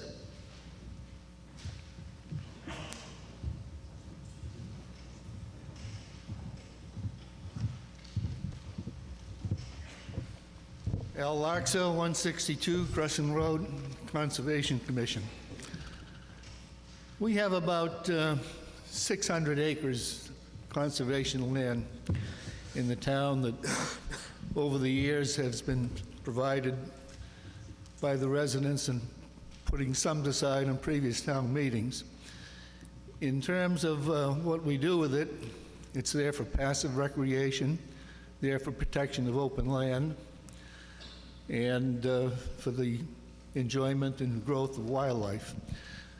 Our maintenance of the land, we have a very small budget to maintain issues there, but usually the only time that we're going to be doing any maintenance is if a tree has fallen down and has created a safety issue, because otherwise our credo is dead wood is good wood. And so we'll basically leave it alone unless there is an issue that requires attention. Thank you, sir. Further discussion on the motion under Article 11. Seeing none, we'll move directly to a vote. Ladies and gentlemen, this requires a 2/3 majority. I will call for a hand count, and depending on the outcome, we'll have to determine whether to take a standing count. So the motion move that the town vote to transfer the care, custody, management, and control of the following parcels of land from the treasurer to the Conservation Commission pursuant to General Laws, Chapter 40, Section 8C. And for purposes of, I will read the parcels. Parcel identification 182730.292 acres, Arcadia Street. Parcel 183030.661 acres on Arcadia Street. Parcel 663029, 3.15 acres on Berwick Road. Parcel 1502729, 1.10 acres on Circle Road. Parcel 49928.45 acres on Barrington Road. Parcel 144,328.138 on Chestnut Road, parcel 421028.064 acres Barrington Road, and parcel 42114-28.254 acres on Barrington Road. All those in favor of the motion as read, would you please signify so by raising your yellow cards? All those opposed to the motion as read, would you please raise your yellow cards? The motion passes. We have more than a 2/3 vote by the show of hands in the opinion of the moderator. We'll now move to discussion of the motion under Article 12. Mr. Schiavelli. Thank you, Mr. Moderator. I move the town vote to accept the provisions of General Laws, Chapter 59, Section 5, Clause 41D, which provides for a cost of living adjustment for the elderly who receive a personal exemption under Clause 41C of Section 5 of Chapter 59. Such cost of living adjustment to be reported to the town by the Commissioner of Revenue. Motion is moved and seconded. Further discussion on the motion under Article 12. Mr. Schiavelli. This article proposes to index the existing elderly property tax exemption to the Consumer Price Index cost of living adjustment so that there is an annual inflation adjustment. Eligibility at present is single $13,000, married $15,000. Approximately 10 to 12 applications are granted each year. Thank you, Mr. Schiavelli. Further discussion on the motion under Article 12.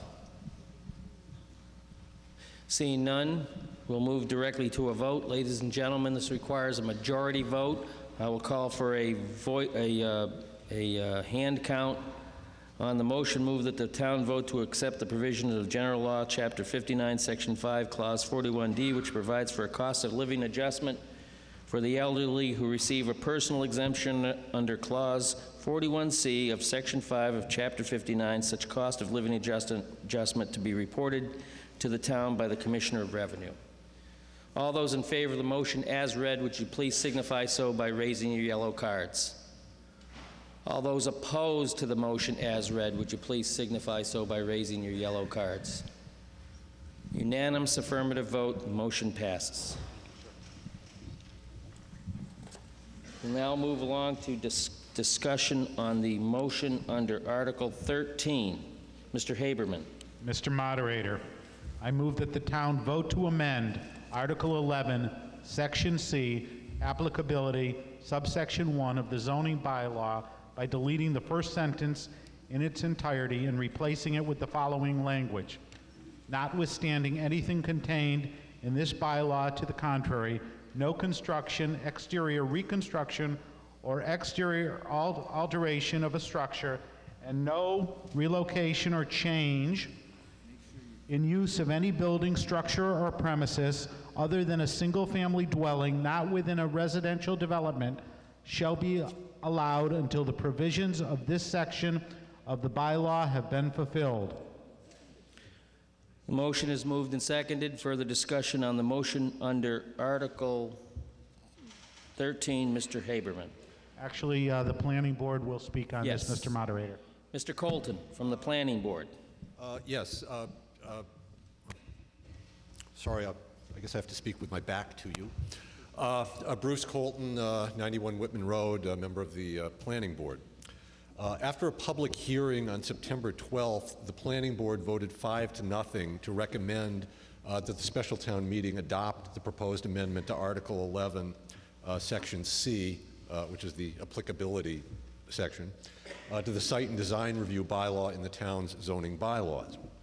The purpose of the amendment is to remove any possible confusion over the scope of the bylaw. Specifically, if a proposed site change falls under the criteria set forth in the bylaw since its adoption 15 years ago, it cannot, the proposed site change cannot escape review by the town by using the argument that the proposal doesn't require a building permit. For the first 13 years that the Site and Design Review bylaw was in effect, no petitioner ever questioned the scope of the bylaw.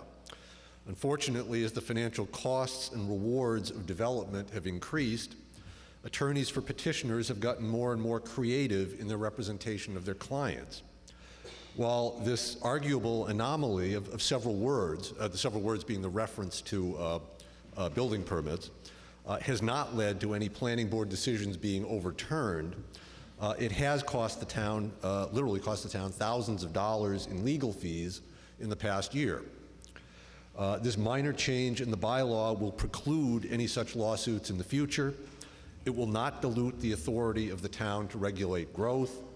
It will not change the way that the town has enforced the Site and Design Review bylaw since its adoption in 1991. And we would recommend that you vote in favor of this amendment. Thank you, Mr. Colton. Further discussion on the motion under Article 13. Seeing none, we'll move directly to a vote. Ladies and gentlemen, this requires a 2/3 majority. So I will call for a hand count on the motion. Move that the town vote to amend Article 11, Section C, applicability, subsection 1 of the zoning bylaw by deleting the first sentence in its entirety and replacing it with the following language: notwithstanding anything contained in this bylaw to the contrary, no construction, exterior reconstruction, or exterior alteration of a structure, and no relocation or change in use of any building, structure, or premises other than a single-family dwelling not within a residential development shall be allowed until the provisions of this section of the bylaw has been fulfilled. All those in favor of the motion as read, would you please signify so by raising your card? Yellow card. All those opposed to the motion as read, would you please signify so by raising your yellow card? The motion passes, unanimous affirmative vote.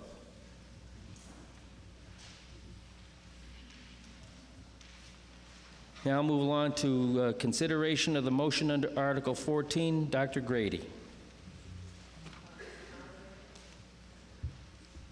There we go. Mr. Moderator, I move the town vote to amend the general bylaws of the town pursuant to the town's acceptance of the Community Preservation Act and as specifically authorized by General Laws, Chapter 44B, Section 5, by inserting a new Section 2808 to the general bylaws of the town. Mr. Moderator, I ask permission to dispense with the reading of the article and move it as printed in the warrant, with the small correction of substituting the word section for the word chapter in sections A, E, F, and G. I think that was just a clerical error. Could I be clear on that, Dr. Grady? What change is that, please? Substituting the word section, since we're creating a section of the bylaw, for the word chapter, which occurs at least 4 times that I found. 1, 2, 3. Oh, and H. 5 times. Okay, that means section? No. Oh, maybe it's just a squiggle then. There is no E, section. I'm changing the word chapter. It says, who have appointment authority under this chapter. It's not a chapter, it's a section of our bylaws. You know, a lot of this language is adopted from other places, and here, Bill. Under E, this chapter may be amended from time to time. It is a section, not a chapter. Okay. This is really non-substantive. It's just... Well, we want to be clear, Dr. Grady, that Yes. we get the wording in there correctly, since I'm not requiring you to read it. You're going to require me to read the whole... No. Oh. Ladies and gentlemen, I could, you know. just so that we know what Dr. Grady is moving the motion, and she is incorporating the rest of the article as is printed in your warrant, with the minor changes that she has indicated in Article 14. I believe the 3rd paragraph down in that article, where it says chapter with a capital, that means section. And on the next page of the matter printed in your warrant, it would go down 1, 2, E, amendments, F, severability. E, section, thank you. E, on amendments, that word chapter is substitute section. And then in F, severability, the first sentence, that word chapter is substituted for section. And on the following page, the last paragraph of the motion, following town meeting approvals, this section. So are we all sure about the changes? So on that basis, do I hear a second? Motion has been moved and seconded. Further discussion on the motion under Article 14. Yes. Dr. Grady. We approved the Community Preservation Act at a town meeting, overwhelmingly. We approved it and debated it. We approved it at the polls, overwhelmingly. This bylaw is how we implement it, by creating a committee to consider all the possible ways to spend this money, and their recommendations will come back to town meeting. But this allows us to implement the Community Preservation Act. It's really nothing new. Thank you, Dr. Grady. Further discussion on the motion under Article 14. Yes, ma'am. Cynthia Summer, 57 Farmington Avenue. Dr. Grady, I have a question. I understand the way I read it, it's referring to the general law, Chapter 44B, Section 5, not the section in the town law, but that's the actual authorizing legislation from the state, I believe. So you would want to leave it chapter, I think. Wouldn't that be correct? That's not one of the changes that you're talking about, I'm told. Okay. I was confused. I thought you said you were changing chapter to section. That's not true. Which section are you looking at? Okay. That was my question. I just didn't understand what was getting changed. Thank you very much. Further discussion on the motion under Article 14. Robert Leclerc, Summit Avenue. Thank you, sir. I don't know if this is the proper place to submit this, but I'd like to make an amendment to the article that the Community Preservation Committee shall establish a deadline for the applications for exemption to coincide with the application's deadline for personal exemptions. Do you have that in writing? Yes, I do. Do I hear a second? Okay, the motion has been, there is a motion to amend the main motion. Is it an addition? It's an addition? Well, it's an amendment to the main motion. And the motion is that the motion is for the Community Preservation Committee shall establish a deadline for applications for exemptions to coincide with the application deadline for personal exemptions. That's the amendment that we have on the floor. It has been moved and seconded.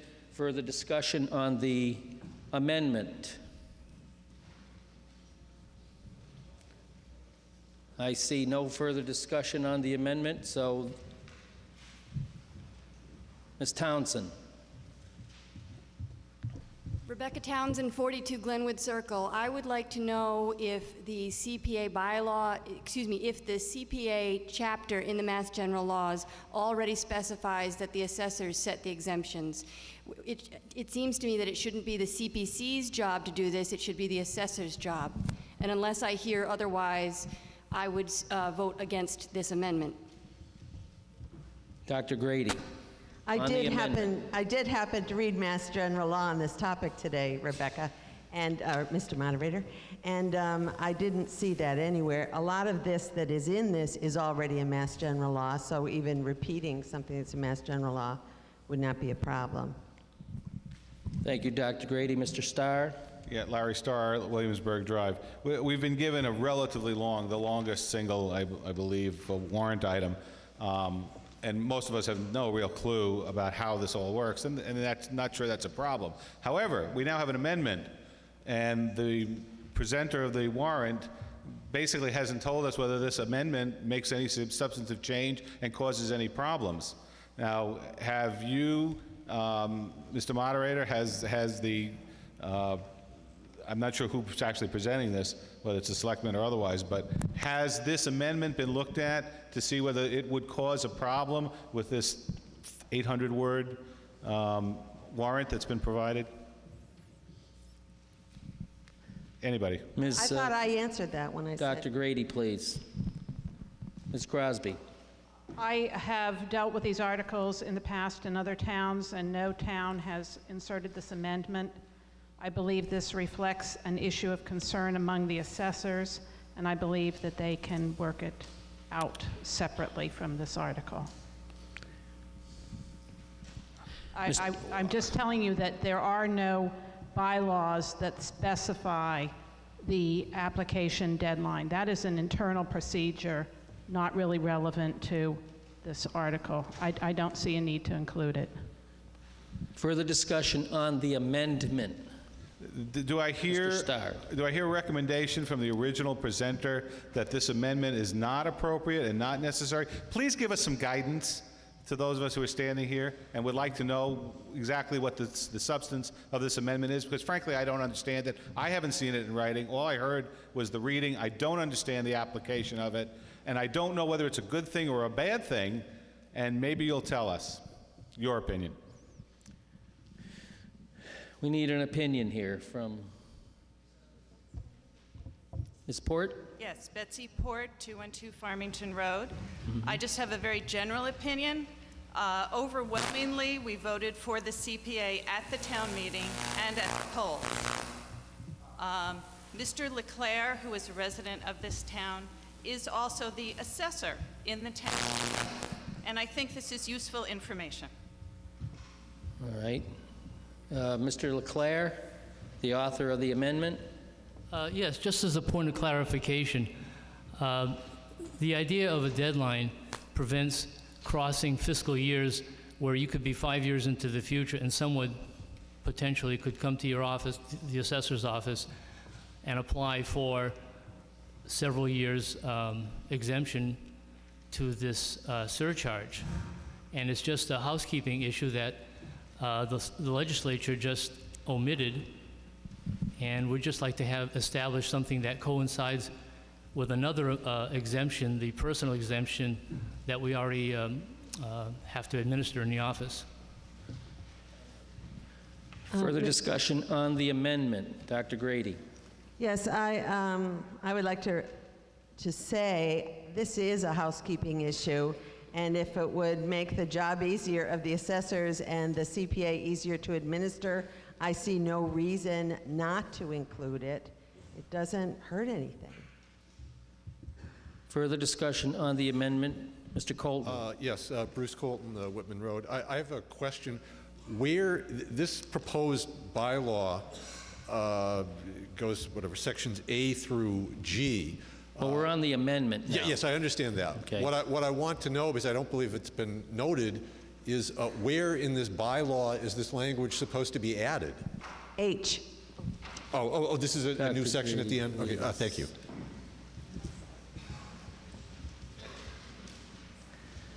Well, further discussion on the amendment? Well, seeing none, we'll move directly to a vote on the amendment, ladies and gentlemen. An amendment requires a majority vote. I'll call for a show of hands on the amendment, which reads 4. The Community Preservation Committee shall establish a deadline for applications for exemptions to coincide with the application deadline for personal exemptions. All those in favor of the Mr. amendment Moderator, just a point of order. No, that You read, the first word was what? 4? It's not H? I read the amendment as The first word was what? First word. It's not proper to do that. This I believe it debate comes has been under cut out, Mr. B4.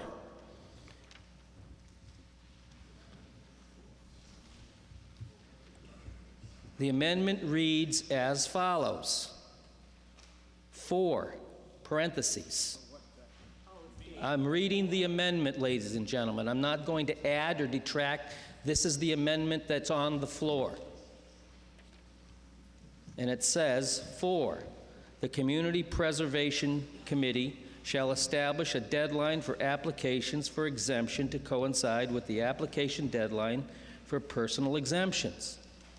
All those in favor of the amendment as read, would you please signify so by raising your yellow cards?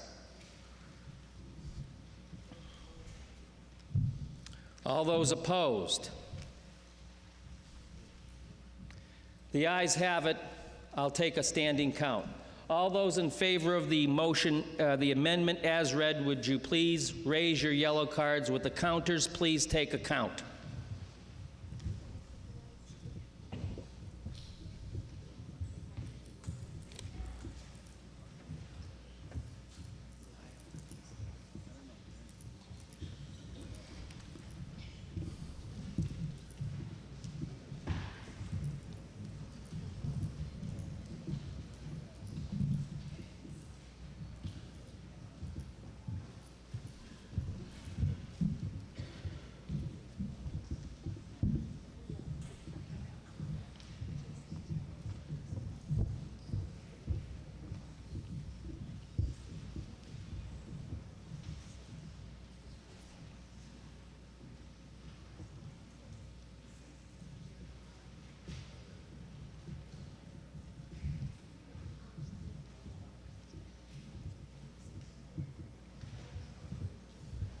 Right.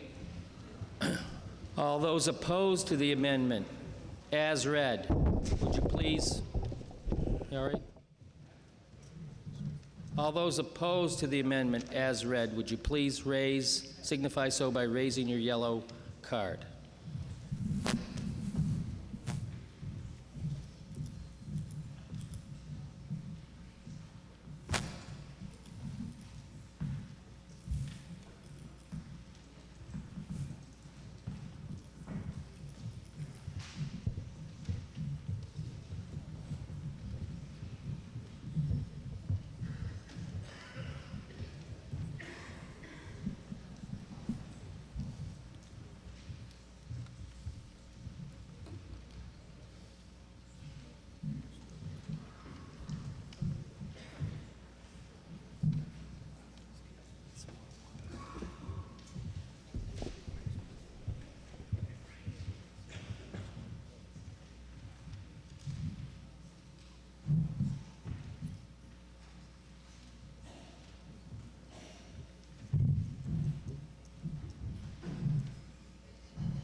On the amendment, by a vote of 118 in favor, 62 against, the amendment passes.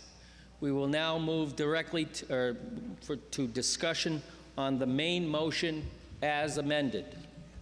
Further discussion on the main motion as we have just amended. Seeing none, we'll move directly to a vote on Article 14, which reads, move that the town vote to amend the general bylaws of the town pursuant to the town's acceptance of the Community Preservation Act and as specifically authorized by General Laws, Chapter 44B, Section 5, by inserting a new section 2-808 to the general bylaws of the town as follows, and the rest of the matter that is printed in your warrant is incorporated into that motion as moved by Dr. Grady. And then along with that motion, there is, as part of the main motion, the amendment which has been amended. It just says for, parentheses for, end of parentheses, the Community Preservation Committee shall establish a deadline for applications for exemptions to coincide with the application deadline for personal exemption. That is the motion as moved, as amended. This requires a majority vote. All those in favor of the motion as read, would you please signify so by raising your cards? All those opposed to the motion as amended, please raise your cards. The motion passes majority affirmative vote.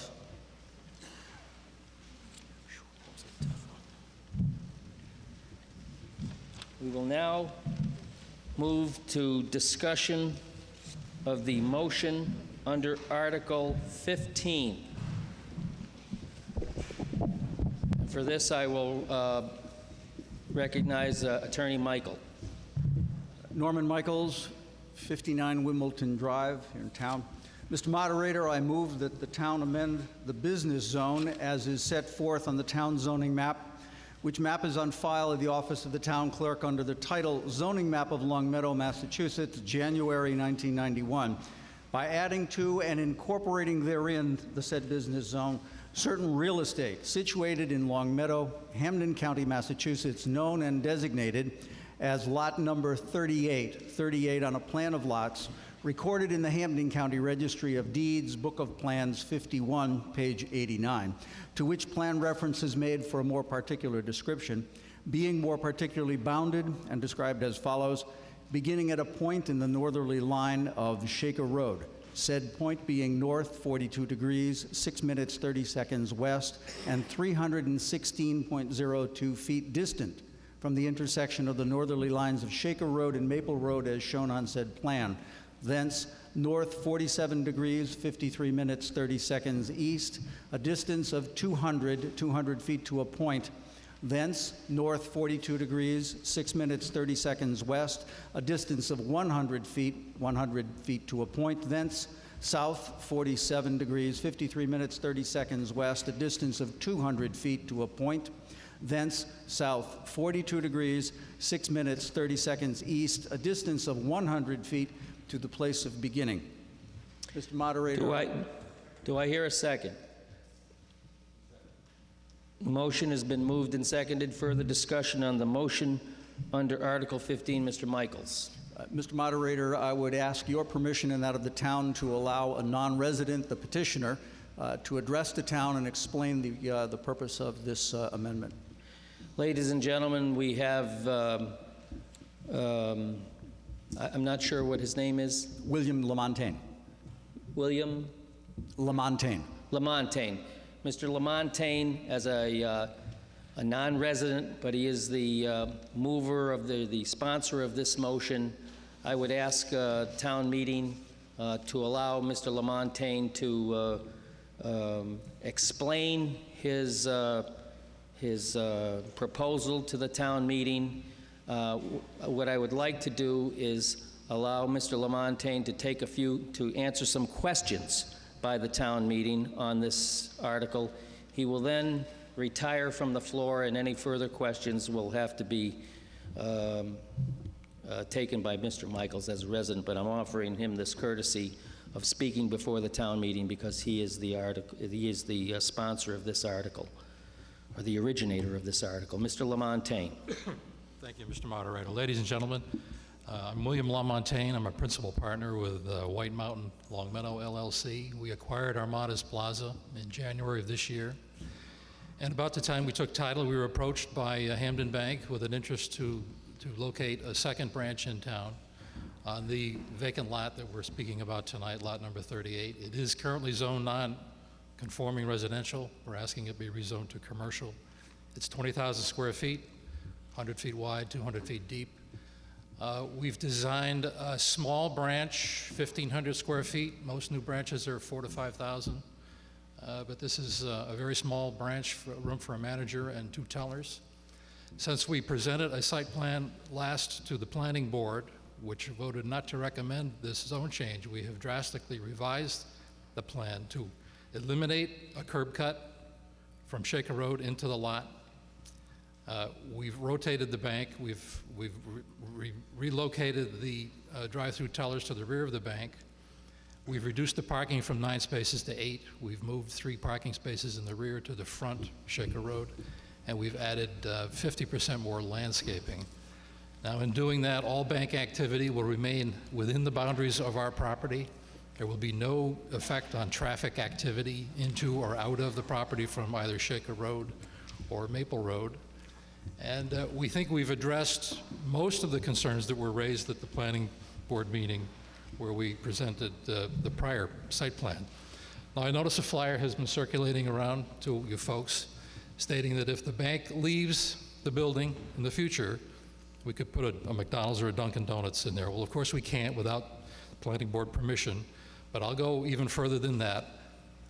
I will place a restrictive covenant on my deed that if for any reason that building ceases to be a bank, we'll tear it down and we'll restore it to a vacant lot. I think that concludes my remarks, and thank you. All right. I'm available for questions. At this point, if there are any questions that you wish to address to Mr. Lamontagne, you may do it now.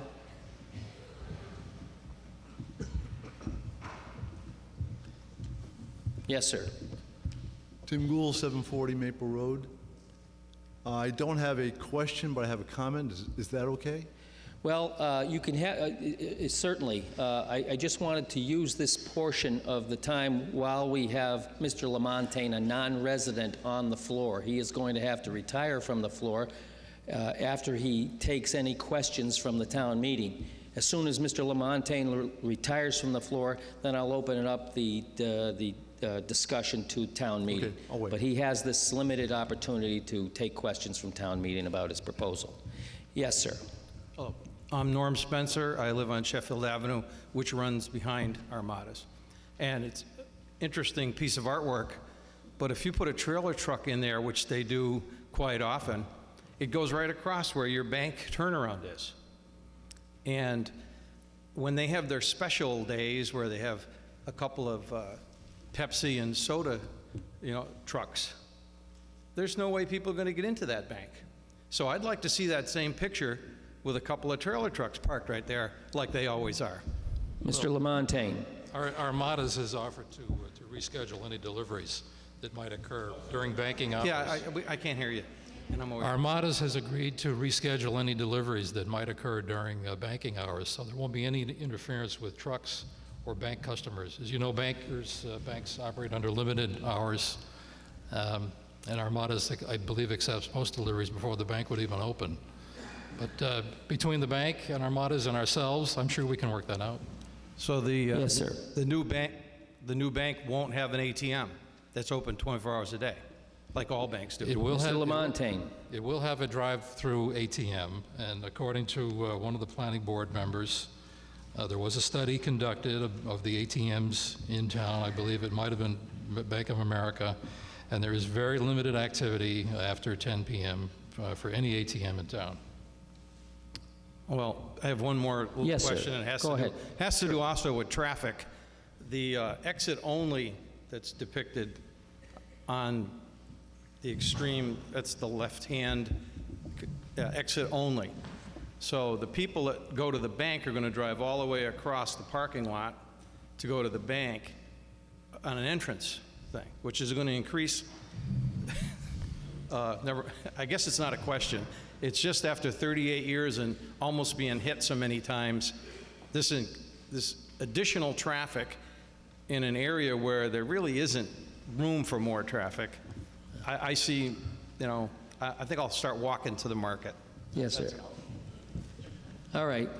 Further questions of Mr. Lamontagne? Yes, sir. My name is Paul Drost, 874 Shaker Road.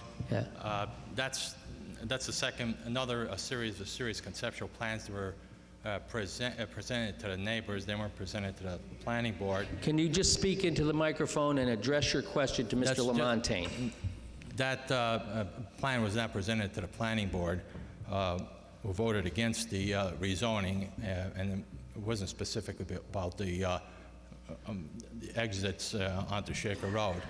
That there are some, right now, Lot 38 is being used as a residential lot, as a parking lot. There are 6 to 10 cars parked there almost every day. Where are those going to go? 2 lots, parking spaces at Armadas are being used for those corrals for the carts taking up. I'm not sure there's going to be a lot of parking space there.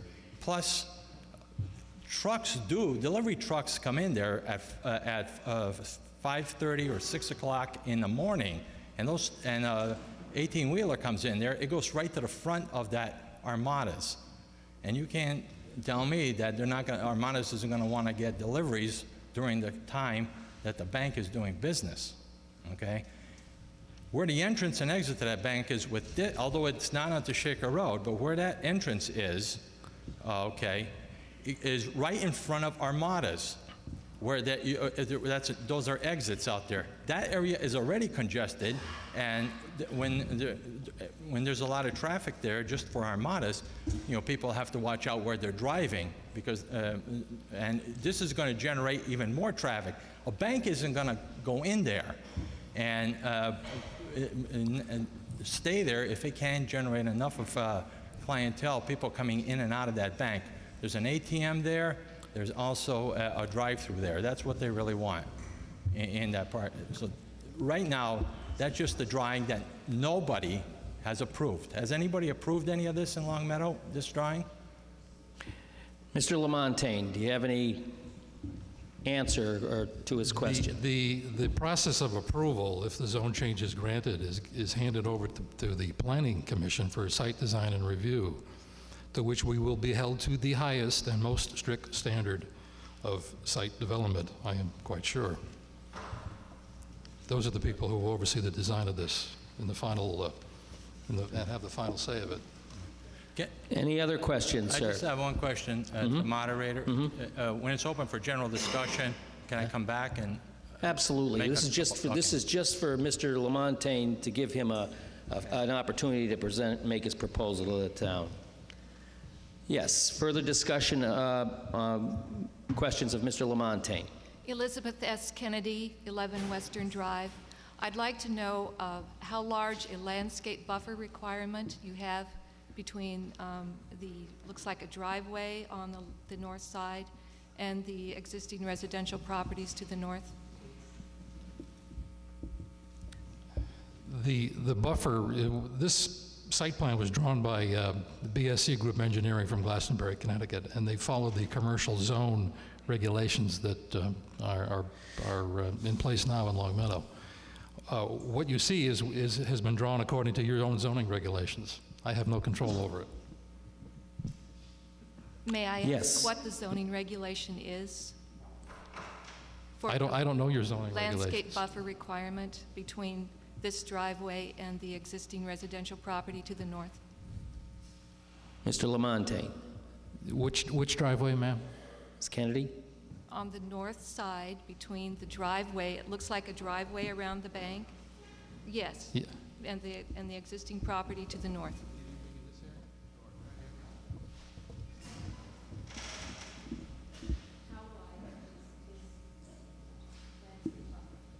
Mr. Lamontagne.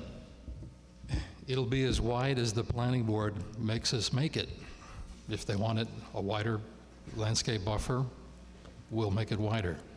But that plan is drawn according to your current zoning regulation for a commercial property. It's not an answer. Thank you. Mr. Haberman? Yes, just a comment to Mr. Lamontagne. The planning board voted not to recommend this request, and after they recommend not to make this request, changes were made to the plans. My question is, or statement, why did you not wait to go back to the planning board with your new proposal? Because I don't know if I'm sure you're aware of it. If this is defeated here tonight, it cannot be brought up again for another 2 years. I would have thought that if there were some fine tuning to be done, present it back to the board that rejected it rather than go this route. If you could explain why you went this route. Mr. Lamontagne. Well, we were well on our way to revising this plan, and we had set the wheels in motion to appear before you tonight. And my partners and I decided to keep our appointment with you rather than put it off for another 6 months. We think this is a dramatic change in what we originally presented to the planning board, and frankly, we hope the residents of Long Meadow feel the same way. Further discussions, further questions of Mr. Lamontagne. Ms. Hirshorn. Hi, Beverly Hirshorn, Health Director for Town of Long Meadow. Point of clarification, Mr. Lamontagne. Presently, there is a dumpster for the Armada supermarket located adjacent to the Armada store, directly to the north of the store. Will this plan require moving that dumpster? And if so, where are you going to put it? And what access will there be for vehicles to service that dumpster? Mr. Lamontagne. According to our engineer, he did a calculation and found that the dumpsters did not have to be relocated. There will be no changes to the pickup of trash at Armada's. There's enough turning radius there for a pick truck to come in, back out, and vacate the property. Thank you. Further questions? We have 2 more questions of Mr. Lamontagne. Yes, sir. Yeah, David Harris, 877 Shaker Road, the property right alongside you, as you know. I don't think you can fit it in. You take the zoning laws, you take the drive-through banking road that you have to build, you're going to have a pokey bank. And I live next door. I know exactly what the measurements are. You can't do it. Mr. Lamontagne? I think that was a question. I disagree respectfully. I think we can do it, and our engineers have shown us that we can. Thank you, sir. Final question. Tom Connors, Meadow Road, Long Meadow. Mr. Lamontagne, you say you and your partners purchased the Armada Plaza this past January. When you build this bank and you decide to all of a sudden turn it around and you sell it, what's going to stop the bank from going under and putting up a McDonald's if you decide, your partners decide to sell it? Mr. Lamontagne, please. If I put a restrictive covenant in my deed, whoever buys the property has to live by that restrictive covenant. They'd have to do the same thing I would do if I still own the property. Why would that be? Yes, sir. Why would that be? If a new owner comes along and has it all sets their property to do what they want with. Mr. Michael. A restrictive covenant runs with the land, and it is binding upon all subsequent landowners. In this case, Mr. Lamontagne's restrictive covenant would provide that in the event a bank were to not be located again, then the building would be taken down and the property returned to an empty, vacant lot. Okay. Thank you. Yes, sir. Still zone business. Questions to Mr. Lamontagne. Edward Jelensky, 14 Fenwood Road. I have a question on, are you planning to remove all the trees on the north side of the property? Mr. Are you going to Lamontagne. use that as a buffer, or you plan to put like arborvitaes in there in place of it, so the house that's next door would have some kind of a shield for a natural shield rather than a fence? Well, Mr. Lamontagne. We'll replace all the fencing on the back of the property, on the side of the property, and we'll also heavily landscape it with arborvitae. We'll leave as many old growth trees as possible. You can see a good portion of the lot is still landscaped. If we can squeeze in more landscaping, we will during our site design and review. Okay, I can see that. Yes, sir. Thank you. I got one other question. Yes, sir. Instead of having the drive-through bank go like from the south side, going around and out, it seems like it would be better to go on the north side, the entrance, and come around to match the exit, the current exit of the Armadas. The Armadas exits there, and so have the entrance to that bank at the very corner of the property, on the north corner, so that you wouldn't, in order to get to that bank, you wouldn't have to go in the current entrance, go all the way across lines of traffic, which everybody knows that that's a problem, and then try to go into that bank, come into this side right here. Seems like you would want to have your entrance to this bank area right here, so you come out this way instead of trying to force your way in with the traffic going and coming out of Armada, which is quite substantial. Well, Mr. Lamontagne. Are you suggesting another curb cut into the bank? I'm saying reverse the curve. Reverse the entrance. The way you go into this Armada is over here. Yeah. Oh, I see. Well, the entrance over here, and you can come into the bank and well, I think you're... the exit. It seemed like a decent design, so otherwise you wouldn't be, to get to that bank, you have to, if you want to just go to that bank, you got to cross all the Armada's parking area. Sir, I think that Mr. Lamontagne has answered the question the best that he can. I mean, I want to move along with this. Okay, I was just suggesting a different approach to avoid traffic. Thank you. I'll consider that. Thank you. Any further questions of Mr. Lamontagne? Questions now of Mr. Lamontagne. Sandra Otani, Dunn Road. Yes. What is the frontage, the dimensions? How wide is that? The lot is 100 feet wide by 200 feet deep. 100 feet wide? Ms. Otani? What? Mr. Lamont. No, it's 100 feet wide by 200 deep. That's the size. I thought our that's the lots size had of the to lot. be 125 now, frontage. That's why it's now a non-conforming residential lot. It does not So conform to business your is current different. lot size requirement. Okay. Thank you. Ms. Townsend? Rebecca Townsend, 42 Glenwood Circle. I understand the purpose of the restrictive covenant, but I wonder if the restrictive covenant would require that the zone change revert back to residential if, for example, Hampton Bank decides they don't want to have that location anymore. Mr. Lamontagne? Yeah, I would agree to that. Okay. Ms. Townsend? Follow-up question. If you change your mind after this town meeting that you don't want to put a restrictive covenant on, does the town meeting have any authority that the testimony here is what is binding? Mr. Lamontagne? And that may be a question for the moderator or the town council, I'm not sure. I don't know what I'm bound by here tonight by what I say, but my word is my bond, if that means anything to you, and if I'm bound legally, so be it. Thank you, Mr. Lamontagne. Any further questions? All right. Then I would ask Mr. Lamontagne to retire from the floor. We'll now open up the motion to further discussion on the motion under Article 15. Mr. Gunn. Walter Gunn, 1579 Long Meadow Street, Chair of Long Meadow Planning Board.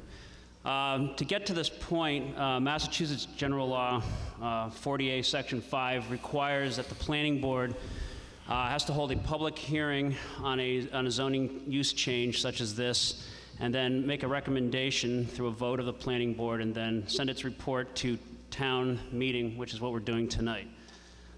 We had our meeting on October 5th, and the Planning Board voted to recommend against the zoning use change from what is currently residential to business. Now, I've heard a lot of comments tonight, and a lot of them are valid, but I think it sort of comes to a couple of quick summaries here, and I'm not going to go into a lot of detail, but basically, a lot of discussion was about what the plan looks like. What are they going to build there? This is called site and design review. What we're talking about tonight is a change of use, a zoning use change. That's primarily it. Forget the plan. That almost could disappear tomorrow. We could approve this tonight, and it becomes a business use, and a business use is now a permanent use. That's a change that now under our bylaw, any legal business use can be conducted. Yes, the applicant would come before the planning board for site and design review, but what you see tonight could change. It could be another plan, another plan, another plan. I think what's frustrating to the board here was how short this procedure was. From when the warrant item was originally born over the summer, we had a rushed public hearing, and as you can see tonight, since the public hearing, there's been changes proposed by the applicant. Again, the important part here is, first of all, I think Mrs. Otani just hit on a point. You can't even build a house on this lot. The reason they can is if the town votes to change this from residential to business, the property would be joined to the existing business lot, so it becomes one continuous piece of property. That's how that function allows for a business to exist. But seriously, you can't build a house under our own zoning regulations. It's residential A1, which requires 125 feet of frontage. The lot, as it is already insignificant to build a house on, and let alone a bank, which leads to the next problem. Back in 1983, the original owners of this mall did come to the Zoning Board of Appeals, and were looking for a variance to change lots over for business use. Even though it was not stated in black and white, it is implied in that decision by the ZBA that this lot 38 would always remain a buffer between the shopping mall and the residences next door. And this is an important aspect. And finally, I think this thing should be explored further. We asked the applicant that perhaps we could work through a preliminary review here and make this plan work, so we could come to town meeting tonight and say we recommend this. But again, I think the bottom line here is that this has been rushed. You've seen too many changes tonight. Again, a business use change this is a permanent change. You'll vote 2/3. Once that's in place, it is business. I'm not sure where a covenant comes in here, because unless a covenant is able to be put on amended onto this warrant tonight, what good is it? Once we've approved this business use, his word is his word. If he chooses not to, or he sells the property tomorrow, we have no say in it. And really, I think you have a decision tonight to make up your mind. If you want a bank in town, and you believe there will be a bank, and you think that service is valuable, our board will work with the applicant to make sure that that will be the best use of the property, and it'll be safe and as functional as we can make it. We don't believe that's possible, but we will work if the town wants to have a bank. That's your choice tonight. But remember, it's not just a bank, it's a change from residential to business use. Thank you. Thank you, Mr. Gunn. Further discussion on the motion under Article 15, Mr. Schiavelli. Mr. Moderator, I know I may be putting town council on the spot, but I would ask for permission to have him come to the microphone, and if he can, give an opinion on whether or not the comments made by the petitioner are binding upon him. Mr. Martell. I would say that his comments are not binding. That's I'm not impugning his word or his integrity, but they're just not binding. I would say this, to the extent that the town wanted to, someone could attempt to amend this motion to say, approve the zone change subject to a restrictive covenant being imposed. I've seen that done, if that was what the group wanted to do. I'm not sure whether a provision in a restrictive covenant that said that it would revert back to residential use if the business use were to cease would be valid, given the role that town meeting plays in zone changes. So those would be my comments. Thank you, Mr. Martell. Further discussion on the motion under Article 15. Yes, ma'am. I'm Phyllis Taylor, and I live on 149 Academy Drive. And having worked in various architectural offices, I have to say that what they present here is not necessarily what's going to happen. And having lived in town for a long time, they've always talked about buffer zones between residential and business. And I think that it's an excellent idea to keep that for the people who are abutters to Armadas. I will say that Armadas has maintained a very nice place. You know, it always looks nice. But for it to continue to look nice, I think that you should leave that lot as a buffer zone. Thank you. Further discussion on the motion under Article 15. Yes, sir. Yeah, David Harris, 877 Shaker Road. My property is the one that abuts the buffer zone. Yes. And that's all I got. Now, I get a lot of noise, and I'm not talking about temporary noise. Right. I'm talking a noise that's sustained, continuous, 24 hours a day. In the winter months, it's normally in the low 60 decibels. Summer months, high 70s, and this last summer, when the temperature was very high, it went into the 80s. Now, the town do not concern themselves about noise pollution. They made this very clear, that they will not get involved with noise pollution. Irrespective as to the decibel readings recorded, they will not get involved. And all they're doing now is bringing a bank in.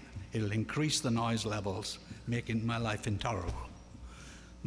The property value in my home has gone down at least 100,000, no question about it, because of the noise from Armadas. They got outside refrigeration units, which are high up from the ground, which just come straight across. And as I said, these are on a 24-hour basis. I don't mind the trucks pulling in and pulling out. Yeah, they make a noise, but they'll go away. It's this continuous noise. I would like to go out into my garden with my children and have a barbecue and enjoy myself. I can't. The noise is so horrendous. And this goes on and on and on. And there's nothing the town will do. And if a bank comes there, the noise goes up and the town will do nothing. Thank you. Thank you, sir. Further discussion on the motion under Article 15. Yes, sir. My name is Norm Spencer, 144 Sheffield Avenue. Back in 1983, the neighbors from Sheffield Avenue, which is behind Armadas, the abutters of the property before they built the houses along Shaker Road, we got together and we went to the planning board the last time the change of this property was brought up. And I was one of the ones that was given the promise that there would always be a buffer between the business land and the residential land. That was the promise of the people that owned the property in 1983, Armadas. So I got that promise. I'm still there. But evidently, that promise can disappear today because it's going to be, poof, no more buffer. All right. Having previously, you've been, yes, sir. Yes, sir. Paul Dross, 874 Shaker Road. Less than a year ago, Mr. Lamontagne purchased Armadas Plaza, okay? And he knew that lot was a residential lot. And now he's coming, he went to the planning board and tried to get their approval for rezoning. Now he's coming to the town meeting and asking 2/3 of the town of Long Meadow to approve rezoning of that residential lot, okay? And what Mr. Gunn said is true. We're not talking about the drawing or anything else. We're talking about a permanent change in rezoning residential to business zone, okay? And you have to keep that in mind. The planning board voted against it. The families in the neighborhood are against it. And the only one it benefits is the owners of Armadas. and at the expense of the families who live around there. Okay? So I just want to bring that up, that people are voting on the rezoning of Lot 38, not what is going to go on there. And whatever goes on there is going to put lights in all the neighbors, no matter what. Even with this plan, the cars will be going around and they're shining the lights, especially in the winter when it gets dark at 5 o'clock. Thank you very much. Thank you, sir. I'd like to, and I think we're ready to vote, ladies and gentlemen. I would recognize you, sir, and then Mr. Santinello, if we could. Yes, sir. Tim Gould, 740 Maple Road. All the arguments have been made. I'm not here to make another argument. I'm here just simply to make an appeal to the town, all those here tonight. Human nature being what it is, most people here are probably living in quiet neighborhoods, nice streets. They probably like the convenience of another bank. And I'd like them to consider that there's a few of us, relative to the number in the town, that are going to be very adversely affected by this. And we can't override this by ourselves. We don't have the votes. So I'm making an appeal to this town to give us those votes. Help us to stop this, keep it as is. Plain and simple. Thank you very much. Thank you, sir. Mr. Santinello, the last speaker. Paul Santinello, 179 Edgewood Avenue. I just wanted to say, in Article 15, as Mr. Gunn pointed out, we're not voting on a bank. We're voting on a land use change. There's not, the word bank is not mentioned in there at all. And quite frankly, we have an elected planning board that we should support on this measure. I believe they've done their homework, and I support their recommendation and would vote against this motion. Thank you. Thank you, Mr. Santinello. Are we ready to vote? All right. Ladies and gentlemen, we'll move directly to I'm going to call for a hand count. The counter should be prepared to take a count by hand. On the motion, ladies and gentlemen, this is a zoning matter. It requires a 2/3 vote. On the motion to see if the town, move that the town vote to amend the business zone as it is set forth on the town zoning map, which map on file in the office of the town clerk under the title Zoning Map of Long Meadow, Massachusetts, January 1991, by adding to and incorporating thereon the said business zone, and then the legal description as is printed in your warrant will be the motion that we're voting on. So all those in favor of the motion as read, would you please signify so by raising your cards, your yellow cards? Would the counters please take a count?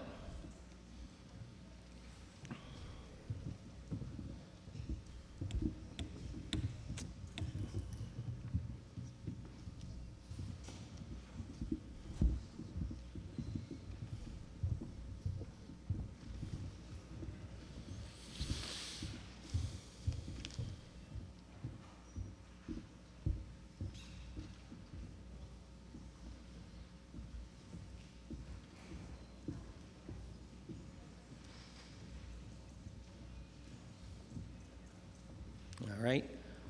All those opposed to the motion as read, would you please signify so by raising your yellow cards? The counters take a count, please.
Ladies and gentlemen, by a vote of 14 in favor, 198 against, the motion fails.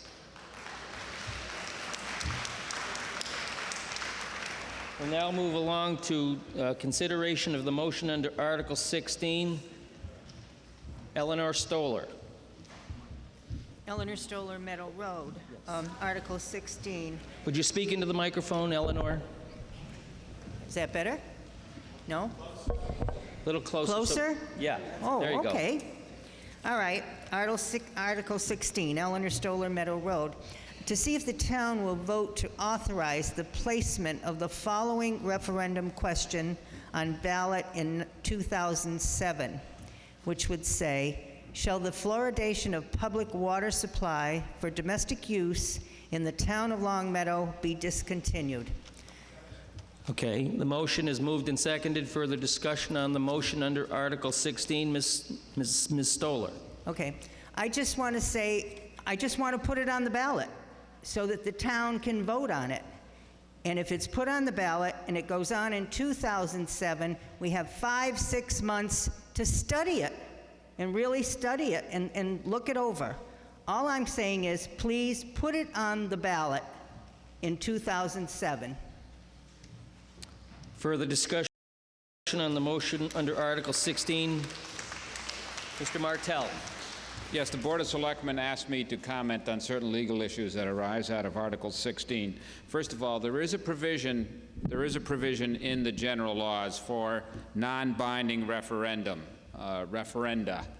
And for you lawyers out there, that's General Laws, Chapter 53, Section 18A.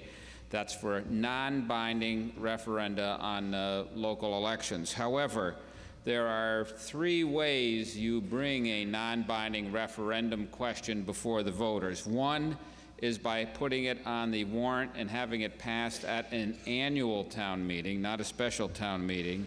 The second way is by having the placement of the article on the ballot approved by the Board of Selectmen.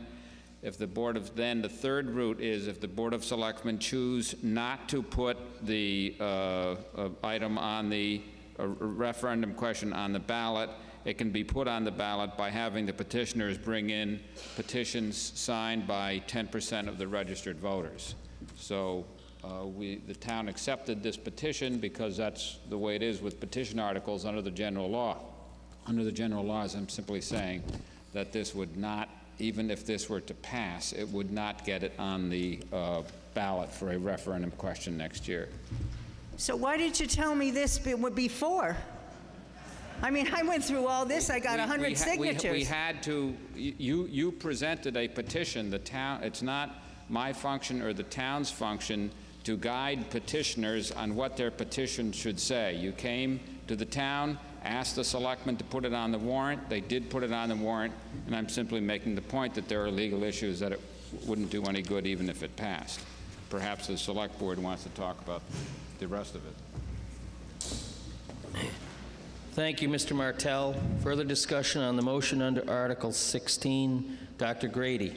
Mr. Moderator, I have a question for Attorney Martell. Did you include in your methods the referendum from town meeting in the charter?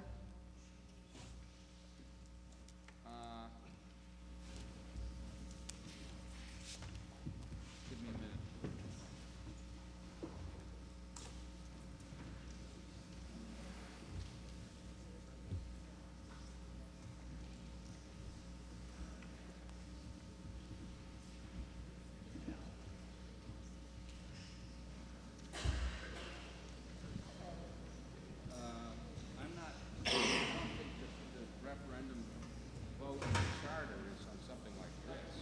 Why not? The referendum vote would be to...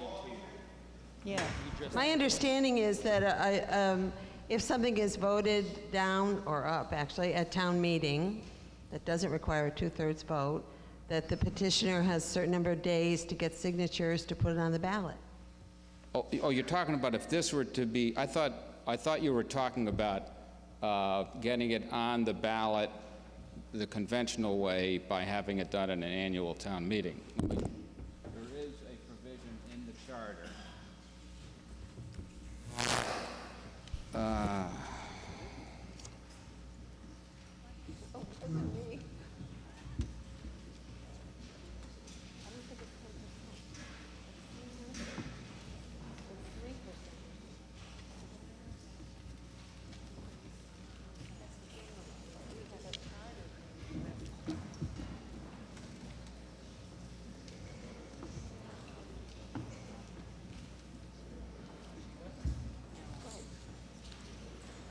So I don't, as I read that, that would be if someone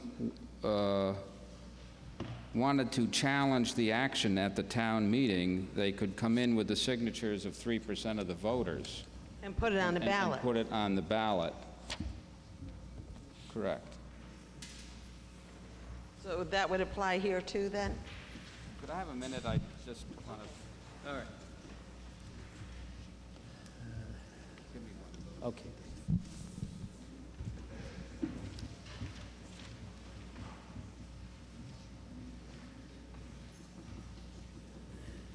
While Mr. Martell is looking up the answer, I do want to direct town meeting's attention to the newly laminated floor that we have here tonight. I believe they put a couple of coats of polyurethane on this floor, and it looks beautiful, just beautiful.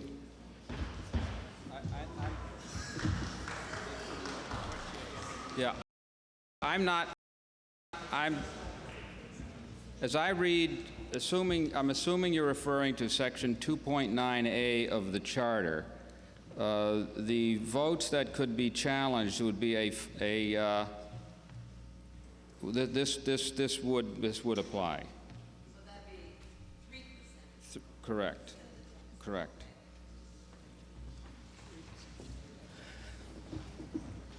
All right. Further discussion on the motion under Article 16. Mr. Duquette. Quick question. I share Mrs. Stoller's frustration. How, Would you please identify yourself and... I'm sorry, Gerald Duquette, Thank you. 69 Claremont Street. Thank you. How does an article get published in a warrant for a special meeting if it is an improper article? Why was it not left off?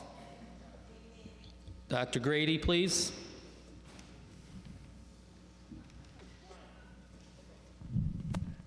We Mr. have to print any... Mr. Ash.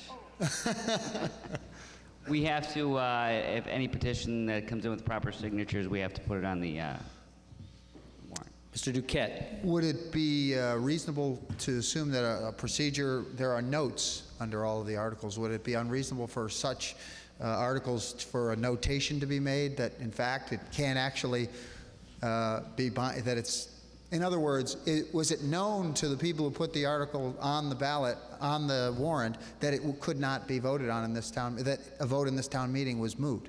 If that were known, why wouldn't we make that, we'll make the public who are coming here tonight and wading through all of the other stuff to get a chance to vote on this, why wouldn't we find a way to make that known to them, rather than have them surprised at the 11th hour this way? Mr. Haberman? Yeah, I would just like to agree with you. We put it on here because it's presented to us. This is the first I heard that this could not be done tonight. I would prefer that an opinion be given by our town council, yes, this is a legal item, or it is not, before we get to the town meeting. This is not the way it should be done. Okay. Further discussion on the motion under Article 16, Mr. Friedman. Kurt Friedman, 24 Ridge Road. As a citizen in this community, I appreciate the value of the fluoridation that we receive in our water. I appreciate the dental health that's been provided my children. It's noted that there's 135 communities in Massachusetts, nearly 3.7 million people who receive fluoridated water. Longmeadow has provided an efficient and reliable fluoridation system since 1989. I will call them anti-fluoridationists in our community. First presented their concerns for fluoridation at the May '03 town meeting, Article 36. It was defeated. They brought the issue up again at the November '03 special town meeting, Articles 21 and 22. They were defeated. The May '04 town meeting, Article 23, was defeated. The November '04 special town meeting, Articles 20 and 21, were defeated. The May 2005 town meeting, Articles 23, 24, 25, 26, 27, 28, 29, 30, 31, and 32 or defeated. We debated the issue until 1 o'clock in the morning. It was discussed at the May 06 meeting. It's now presented now at the November 06 meeting. Article 16 and soon to be 19 will be discussing. This question of shall fluoridation of the public water supply for domestic use in the town of Longmeadow be discontinued. This issue has been discussed. The questions have been asked. The questions have been answered. I feel whether you are in favor or against this issue, this is no way for issues to be presented to the town. If you present something, you bring it back maybe again, you revise it, maybe you bring it back again, but at a certain point, you let dead dogs lie. Yeah. Okay?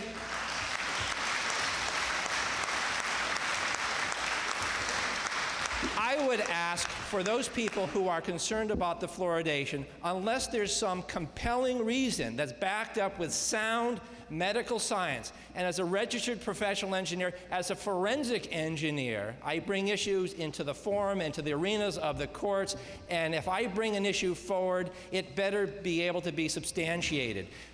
You know, for a town to come back and revisit an issue with false concerns and junk science is just inappropriate. We are a community based on laws. We don't support anarchy. So I would say, for political reasons, this matter should be defeated. And I ask those people who continue to bring this issue up again, let's be responsible citizens and do the right thing. Thank you. Thank you, Mr. Friedman. Further discussion on the motion under Article 16. Ms. Stoller. May I need a point of information here, and then I'd like to make a comment. Point of information, are you telling me if it's non-binding, you cannot accept it here, but if it's binding, will it be accepted if it's voted? Mr. Martell. Well, I commented on the procedure for getting a non-binding referendum on a election ballot. Okay. And I said that it couldn't be done through a special town meeting. Okay. But if it's a binding, can it be done at this meeting? If it's a binding? No, because the binding, as I will tell you when I speak in reference to Article 19, I think it is. That's right. The only way that we could have a binding referendum on fluoridation would be for the legislature to pass special legislation allowing the town to have a binding referendum on fluoridation. Well, isn't that what 19 is? It's to people to vote. The article for Article 19 is appropriate. If the legislature gives us special legislation, we could then have a referendum, a binding referendum on fluoridation. But this many years after fluoridation has been implemented, you can't have another binding referendum on fluoridation. That would only come as a result of special legislation that was approved by the legislature. How does it get to be special legislation? It can't come here from the people. You know, see, this is why we need it on the ballot. It would have to, the special legislation would have to be the result of a petition coming out of the town meeting. Article 19 is appropriate as a procedural matter if it passes. And if it passes, and then the legislature chooses to pass special legislation allowing us to vote, then there could be a binding referendum. All right, so that 19 could go. You know, and I kind of resent the fact that it's junk science. If people read, they would know more about it.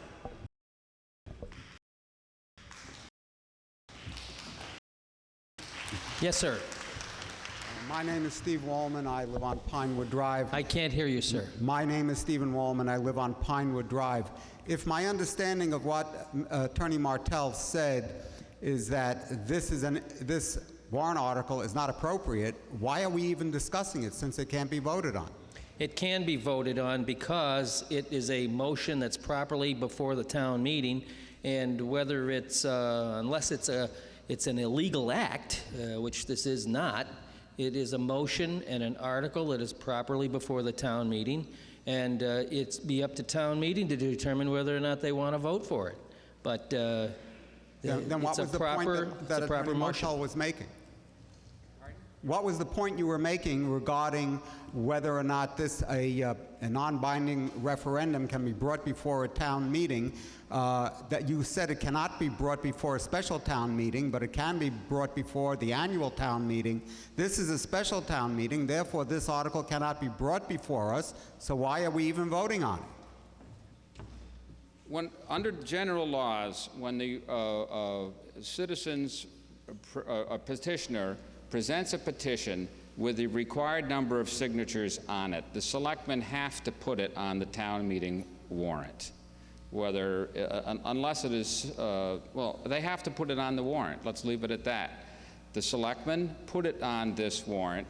I'm simply advising the town that this article would not accomplish what the petitioners hoped it would accomplish. It still should be voted on to be disposed of, if for no other reason that it would trigger the charter provision which allows a petition to have a town meeting action challenged through a referendum question, as cited by Dr. Grady.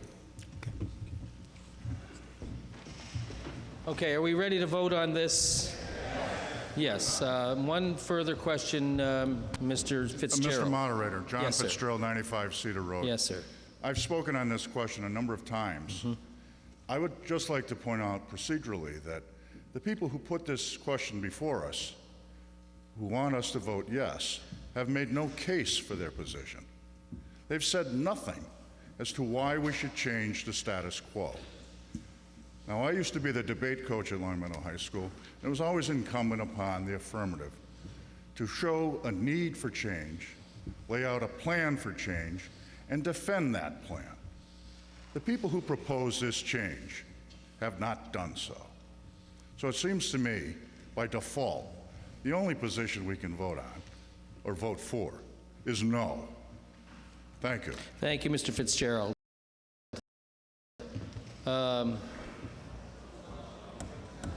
It's getting late, ladies and gentlemen. It's 10 after 10.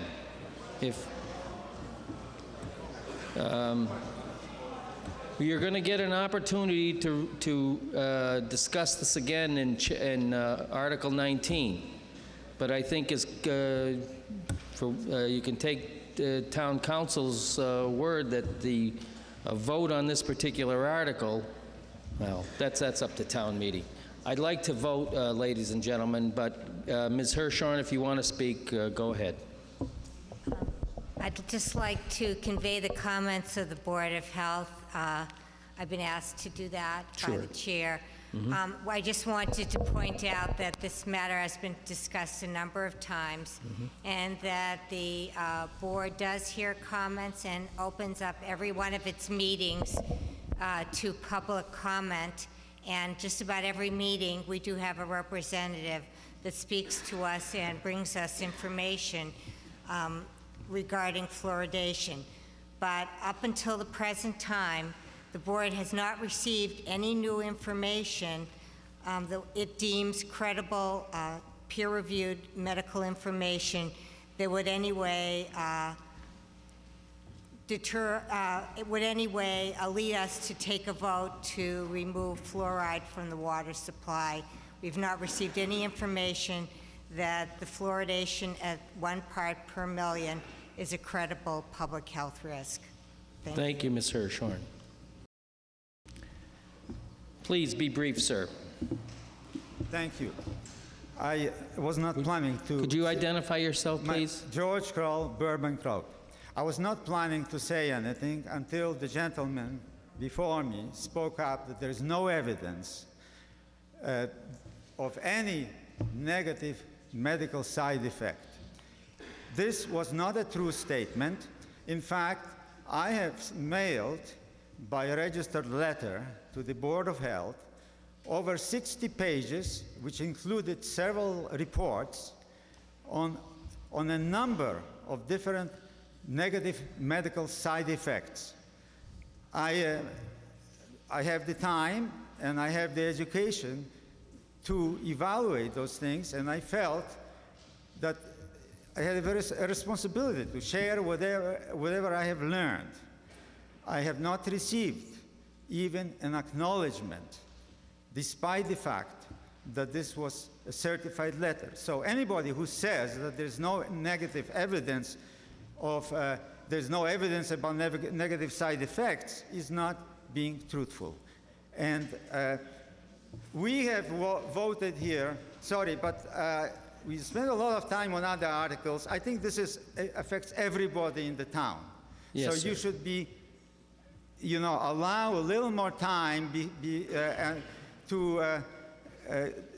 for the people who never had an opportunity to vote on this. And I'm sure that more than 50% of the people in Long Meadow never had any say on this matter.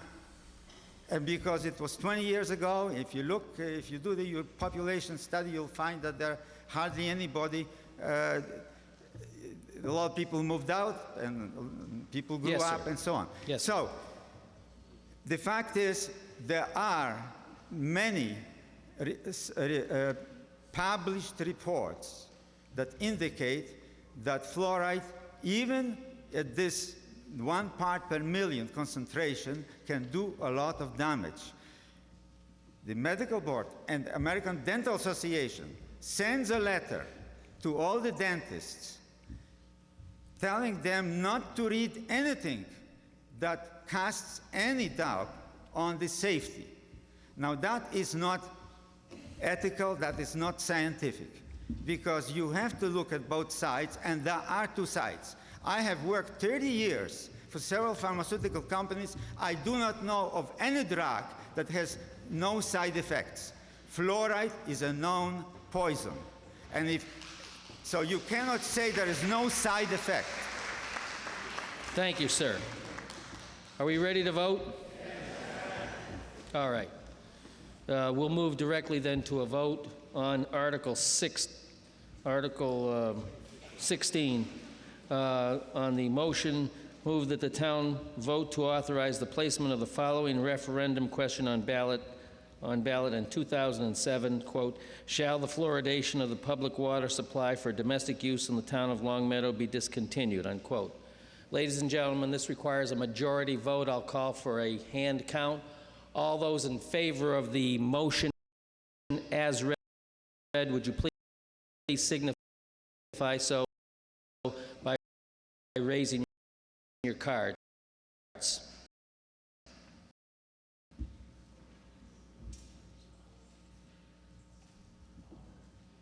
All those opposed?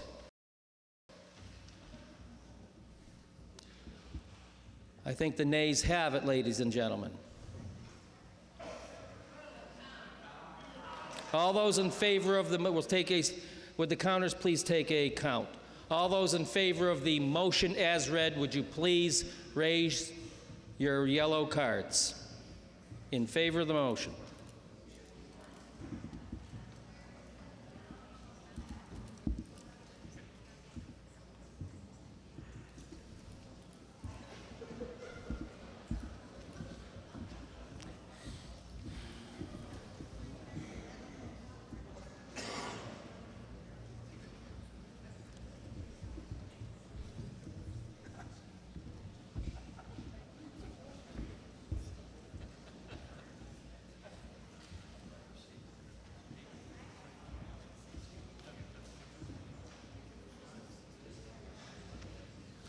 All right.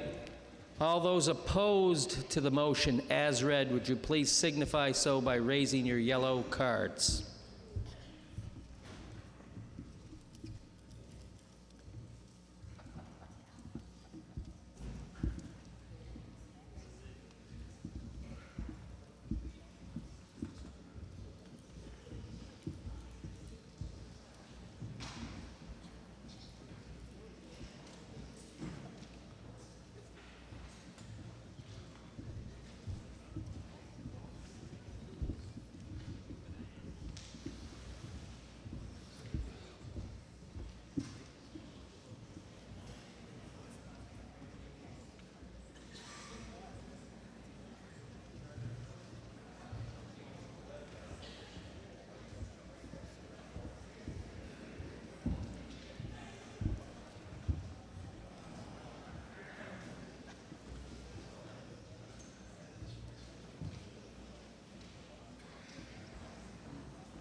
By a vote of 61 in favor, 115 opposed, the motion fails.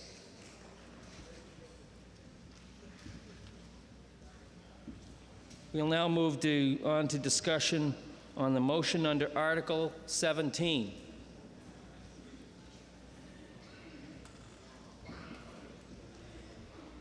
Mr. O'Cutie.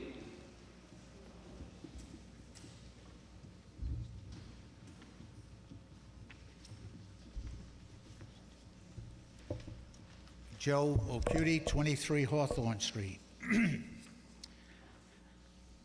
Excuse me, Mr. Moderator. I'm going to read the article as stated in the town warrant, and I have someone who would like to make an amendment to this article.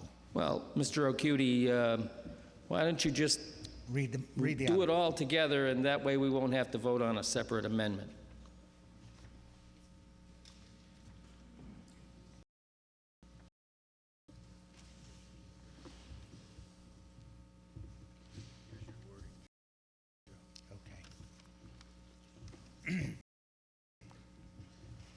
The article states, "We, the citizens of Long Meadow, Massachusetts, are requesting that the town of Long Meadow," and at this point, I would like to add the phrase, "raise and appropriate the funds to reinstate bulk leaf pickup commencing fall of 2007. All right. Could I have that written portion that you added from my... Do I hear a second? All right. The motion is moved and seconded. Further discussion on the motion under Article 17. Mr. O'Cutie.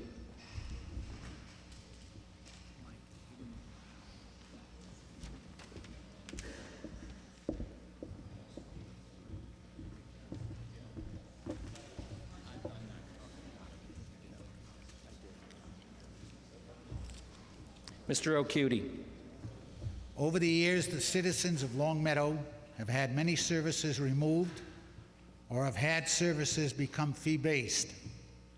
Article 17 reinstates bulk leaf pickup. Every tax-paying household should have the opportunity to partake in this service. Please support this article. Thank you. Further discussion on the motion under Article 17. Mr. McKenna, Dr. McKenna. Stephen McKenna, Terry Drive. Point of order. If Point there's of not order? if there's not a sum assigned to this article, is it still in order? I was under the impression that you had to have in order to be in order, it had to have a sum associated with it rather than just a blank account amount. I think the question you might be getting at is whether or not this motion is within the scope of the article. Right. That is to say, there wasn't an amount or the part that Mr. O'Cutie added, raise and appropriate the funds. Whether that comes within the scope of the article, and I have looked at this issue, and the scope of the article is a wide open thing.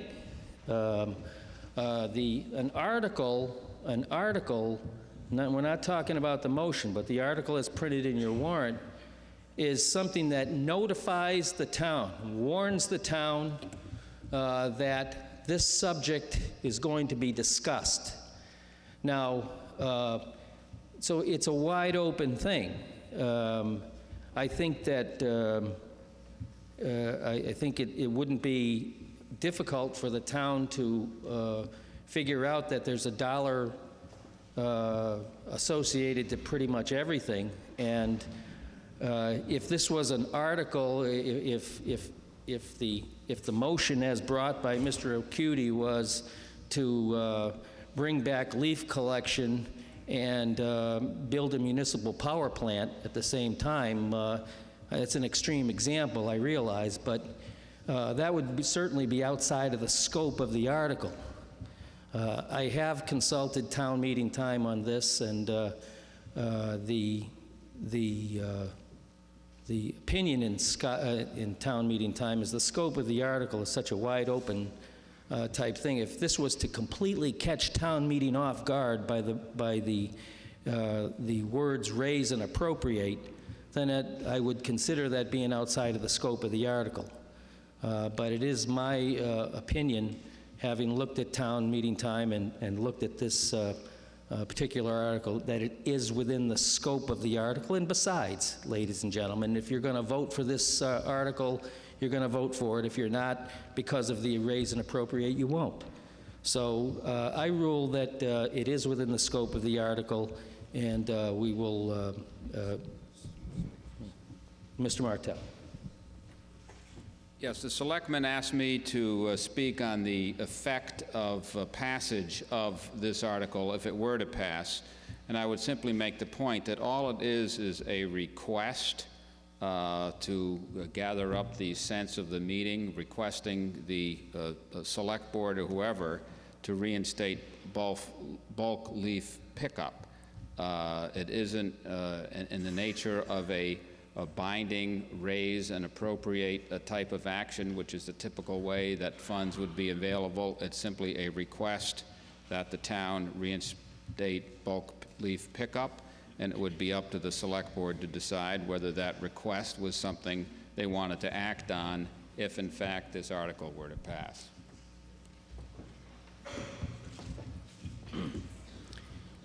Further discussion on the motion under Article 17? Yes, Ms. Miller.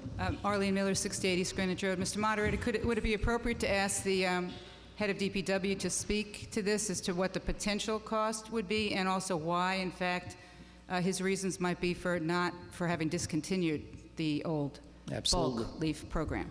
Absolutely. Just to refresh our minds. Mr. Vrabel?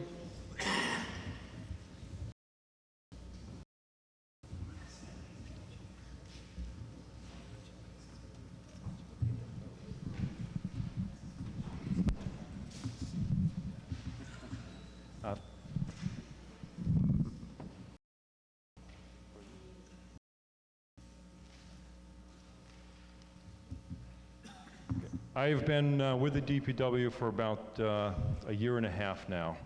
I was not around when the bulk pickup was instituted, and from what I'm told, there were a lot of nightmares associated with that. But what I did is I worked up a few numbers just for initial startup. We would have to purchase 3 leaf vacs. We would have to refurbish 3 of the leaf vacs that we still have. Would have to purchase some leaf boxes because we disposed of them previously because the process had been discontinued, and would have to purchase additional hand tools and rakes to the tune of about $80,000. That's just an initial cost for gearing up. Annual cost for leaf collection, again, relying on staff, temporary labor it would cost about $67,000 a year. Additional operators and equipment would be about $85,000 a year. These are today's figures. The additional spreading the leaves and tilling into the soil would be about $40,000 down in the meadows, about $8,500 for fuel. Town labor, on the average 10 workmen, at the average cost of $19 an hour for 35 days, or about the 7 weeks that it took for 8 hours a day, would be about $17,500. Again, an annual cost for rakes and shovels. They're consumable things that are going to get used and get broken. And replacement of leaf vacs would have to be programmed into the annual budget to the tune of about $285,000 a year. The other things that we have to consider, and again, I was not here, but leaf collection is very weather dependent. If it's very, very wet, if we have early freeze, early snow, it leads to frozen leaves that are left either hopefully on a tree belt, because that's where they should be, not in the streets. But as you drive around town, you'll see a few locations, even today, where there are people that deposit the leaves on the road. That leads to decreased functionality of the drainage system. because the water can't flow along the gutter line to get into the catch basins. The catch basins get plugged. Again, from what I'm told, and this is from talking to residents and some who have spoken in favor of the leaf collection, they've come and they've said that the leaf collection now is a lot more orderly. It's a lot more convenient in that by using the bagged leaves that we use now, it's spread out over a 6 or 7 week process. So that formerly, the town made about 2 passes through town. It would start sometime in early October, and then they would hopefully end up shortly before Christmas. And again, weather, depending on weather. By having the process now, we go by your house 6 times, starting in November into the first week of December. We're presently, again, it's more convenient. Early bad weather leads to other problems. If we have to spread sand and salt, we've got to take the leaf boxes off the trucks, put the sanders on, take the leaf boxes back off. It's time consuming. It's somewhat damaging to the equipment. And the big factor is there are other things that the DPW does that do not get done during this 6 to 7 week time period. Thank you. Thank you. Further discussion on the motion under Article 17. Yes, sir. Jim Goodhines, 78 Dover Road. I think Mr. Haberman was still on the select board the last time we had leaf collection. And I think I remember at the time they were discussing when we were stopping it, the cost broken down per house was about $8, or about $67,000, which was the reason why we wanted to use that money in other places. Can you tell me, did we lose 3 leaf suckers, or did we use different vehicles that are no longer in existence now that make it so dramatically more expensive to do it now than what it was like 3 years ago? Mr. Ash. From what I remember, the equipment that was being used was old and decrepit at the time, and it was breaking down. Part of the problem was that all the equipment was in need of repair or replacement, which would have been a large cost. But I think what some people forget is that the select board didn't do away with the LEAF program. It was actually done away with at town meeting. No, I'm not. Mr. Goodhines. I'm not laying blame at the feet of Mr. Haberman. My question is, have we lost the machinery that we used to own? Because I still go down to the dump, as I have for the last 10 years or 11 years, to drop off my garbage and my grass and my leaves. All that equipment is still there.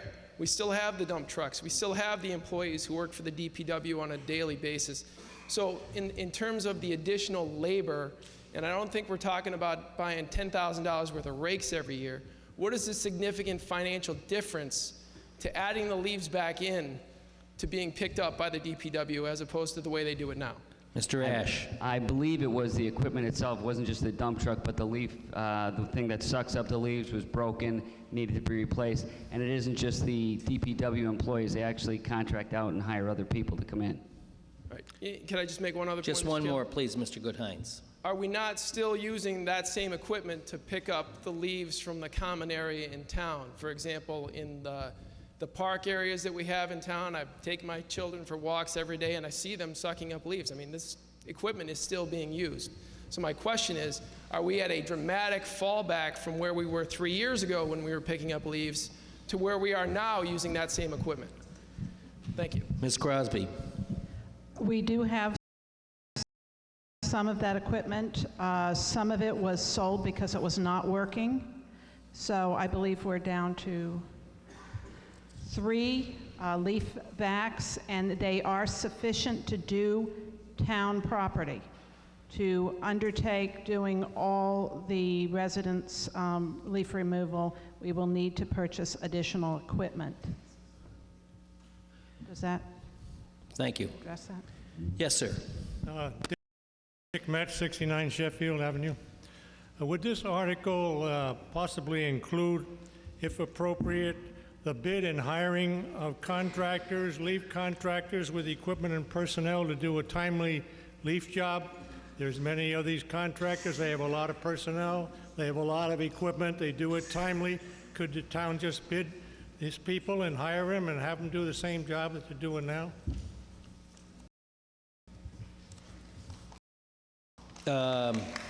we have an answer to that question, or is he? Well, it doesn't appear to be a question. Yes, Mr. Gustafson.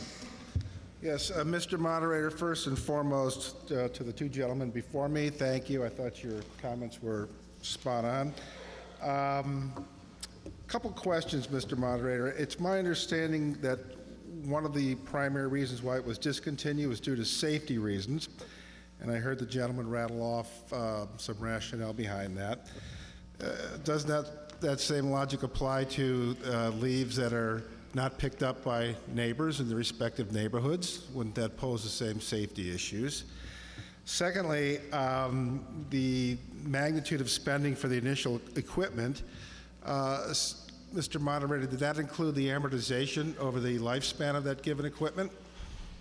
I'm not sure what the response is to that. Lastly, in listening to the litany of reasons why it was discontinued, I was getting, it was a very sad story. And it's funny because I don't see too many plastic bags being picked up in my neighborhood. My neighborhood currently spends almost in excess of $40,000 to have leaves picked up. It's in one neighborhood in town. That's significant. So if you want to chat about a relevant range of expense, our neighborhood spends quite a bit, which prior to that was picked up by the town. Personally, I thought that was a terrific service. I grew up in this town. I came back after being away for about 25 years. And I tell you what, that benefit of leaf pickup I thought was outstanding. And in addition, from a safety standpoint, we always knew the leaves would be taken care of, which would eliminate safety issues, i.e. fires, flooding, etc. You could count on that service on behalf of the town. So just to summarize, I genuinely hope that folks here who have been here either for a year or for 50 years, please support reinstating the leaf pickup. Thank you very much, sir. Mr. Hoff. Bill Hoff, 24 Pinewood Hills. First, a question really from Mr. Martell. I just want to make sure when he said that this was non-binding to the select board, does that still apply after the way they reread it with a funding mechanism? Does that same thing apply? Because they have a way of funding it now. The word request is still in there. Okay. And it's my understanding that the select board intends to just treat it as a request. Okay. I guess my comments would be, this is an inappropriate way to request this. The town has a budget process. We have a budget process that goes to the select board. The school committee has their budget process. They have to do a lot of competing issues. If people want to see the leaf collection, the way to do this is to go to the select board when they're doing the budget process and ask them to do it. To ask them to do it independently of all the other requests in this town is really unfair to those other things. There's a lot of needs in this town. There's a lot of things going on. We've got issues, whether it be with the fire, with the schools, with the police, with the DPW. This is just one request amongst many, and I think it's inappropriate for town meeting to do it this way. It should be done, the budget has to be done as part of a process, not as independent events. Thank you. I want to remind town meeting that it's 10:25 of 11.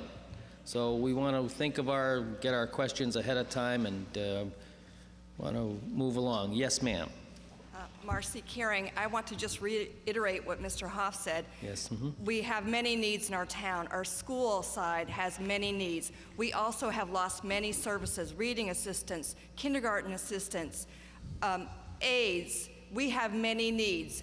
To ask for leaves to be picked up when our schools have so many needs, I think is asking too much. To raise and appropriate funds, where are these funds coming from? We don't have enough funds to do that. I mean, is there a source for these funds?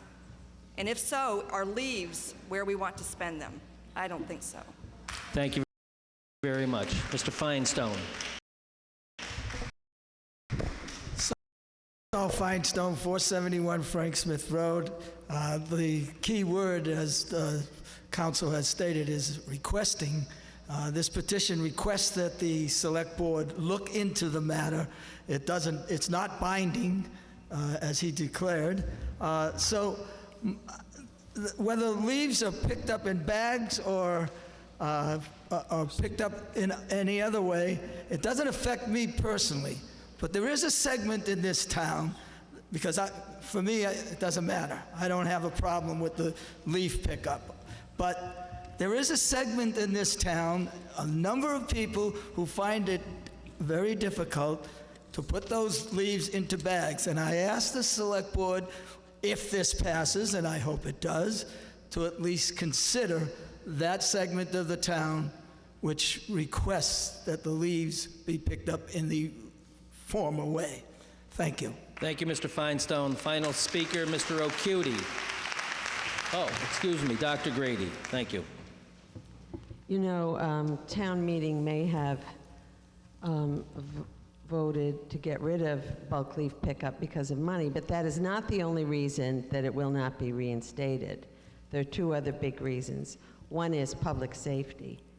And actually, your fire chief is very articulate on the risks to public safety of having large piles of dry leaves available for matches on Halloween and after that, and also on having our streets clogged with leaves, which I've lived in Long Meadow almost 30 years. I was used to driving on rutted, snowy, we have a lot of small streets. When you have leaves in there and you have sleet and then you have freezing, passage is very difficult. We have a great new DPW director whose position on clearing snow and ice is bare pavement.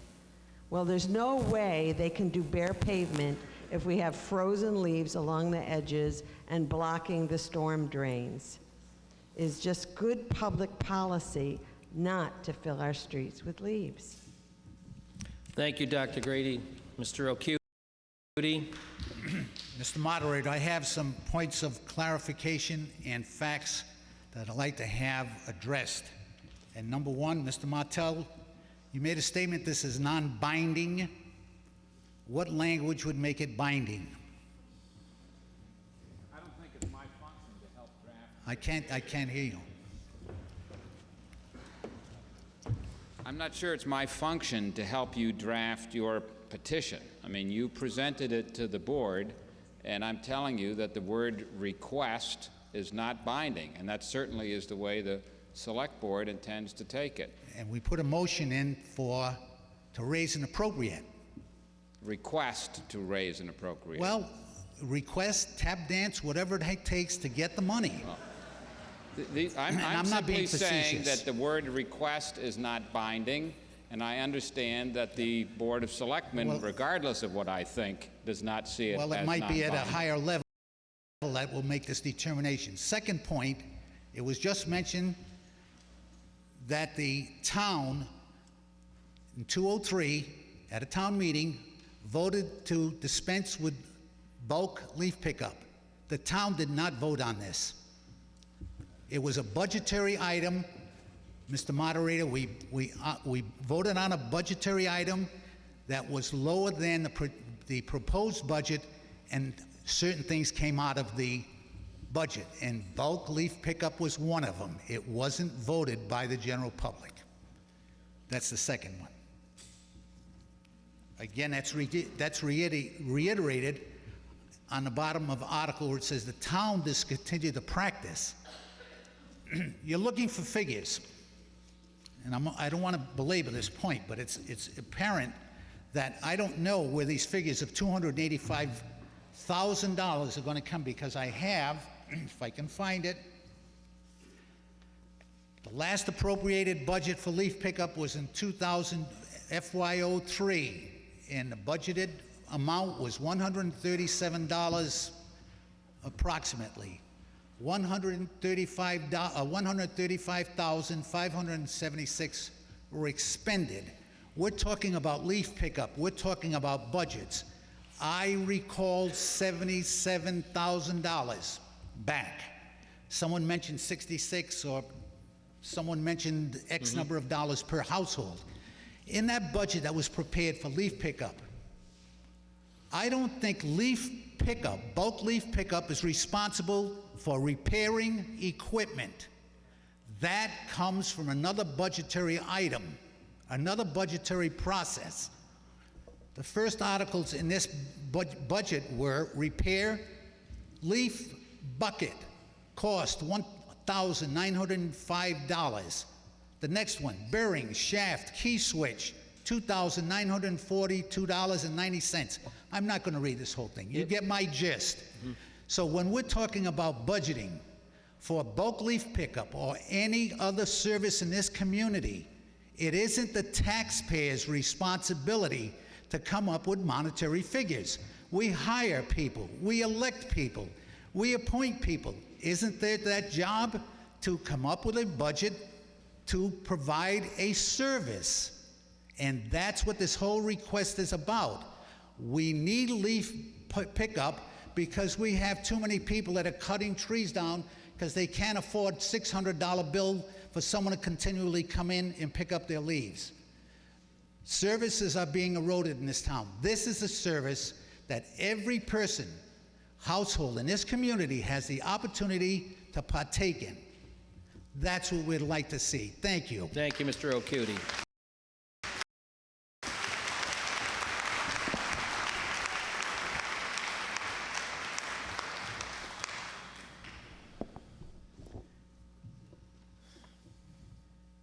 I want to conclude this quickly, or else I'm going to entertain a motion to move the previous question. I want to make sure that everybody has a chance to speak. We have had 5 people in favor, and we have had 5 people opposed. Please make your remarks brief. Please, yes, ma'am. Mariana McKee, 196 Sheffield Avenue. I've never spoken at a town meeting before. I believe when we had bulk pickup, the ordinance was that the leaves were to be on the tree belt, not in the streets. It's perfectly clear to me that the town government does not want leaf pickup. I'm here to tell you as a citizen and a taxpayer that I would like to have leaf pickup. Thank you. Thank you very much. Mr. Duquette, briefly, please. Gerald Duquette, 69 Claremont Street. The lowest figure that I've seen bandied about here is $67,000 for leaf pickup. Under no construction can I see leaf pickup as a necessary public service. To me, it is a luxury. Mr. Feinstein did mention there were people who had trouble picking up leaves. Frankly, I think we ought to get high school kids to go help people who have leaves with trouble. Come up with another way than using $67,000 that is vitally needed to educate our children. I'd rather have smart kids than clean lawns. Okay, thank you, sir. I'll be real brief. Anybody that thinks that what we're doing now doesn't give the, the chief, the fire chief thinks that if we go back to bulk pickup, we're gonna have a problem. I walk my dog every day through my neighborhood. My neighbors are not bad people, but they all put their leaves right along the street, even if a landscaper's gonna pick them up. And I've almost got killed trying to go around a landscaper's truck. These big boxes that all the landscapers have. There's plenty of unsafe issues with what's going on now. And everybody's paying $300 to $600. I used to think economy of scale. Let's see, if the town went out for bid, couldn't we save a couple of dollars? These individual homes are paying $300 to $600. And I also took note that I'm just a taxpayer, but it appears the select people have already got their mind made up because the doctor, madam there, I don't know your name, I apologize, but you stood up and you said, we're not going to do this. We haven't even voted yet. And you said, when you stood up, we're not going to do this. Or did I mishear you? Did you say that? Well, you don't have the floor. Mr. O'Cutie, you've already spoken twice on the article. This is the third time you've spoken on the article. Please. A fact, Joe O'Cutie, fact. If our town total budget is $45 million, and I think it's bigger than that, I'm not sure. Maybe Mr. Pastursi could tell me if it's more. But based on roughly $45 million, the cost to the town is 0.003% to pick up our leaves. Thank you. Thank you.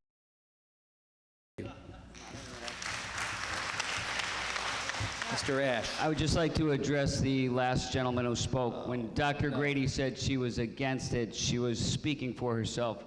The board has never discussed this as a whole recently. I was just mentioning that Dr. Grady spoke. That was her own opinion, not necessarily of the entire board's. Well, we're No, not. she we're not said it, conduct- not no, for the no, board. you do not have the floor, Mr. Ash.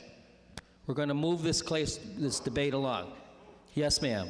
Please, be brief. I'm Phyllis Taylor, and I live on Academy Drive. Brian Ash said that the leaf pickup was voted down at the town meeting. I was the person who brought the petition forward the last time after the bulk leaf pickup had already been discontinued, so he's not correct.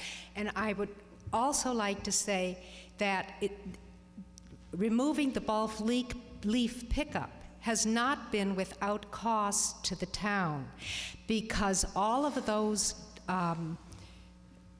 people who, the arborists who come in and have been cutting down trees and chopping them down have been tearing up all the sidewalks. So your horizontal reinforced concrete structures are all, which are sidewalks, are all going to have to be replaced all over town. I walk my dog, and the sidewalks are in truly bad shape, and it has been brought on by the arborists.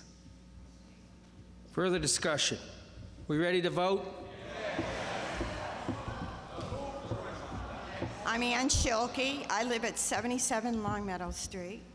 And if any of you people on this board enjoy Longmeadow Street with the vast tree belt, you would try to imagine what it's like to rake it up. I'm talking about 200, 250 feet wide by maybe 50 feet deep. We have to clean the driveway in the winter that belongs to the town. It's a beautification thing. But I think certain streets in Longmeadow should have leaf pickup.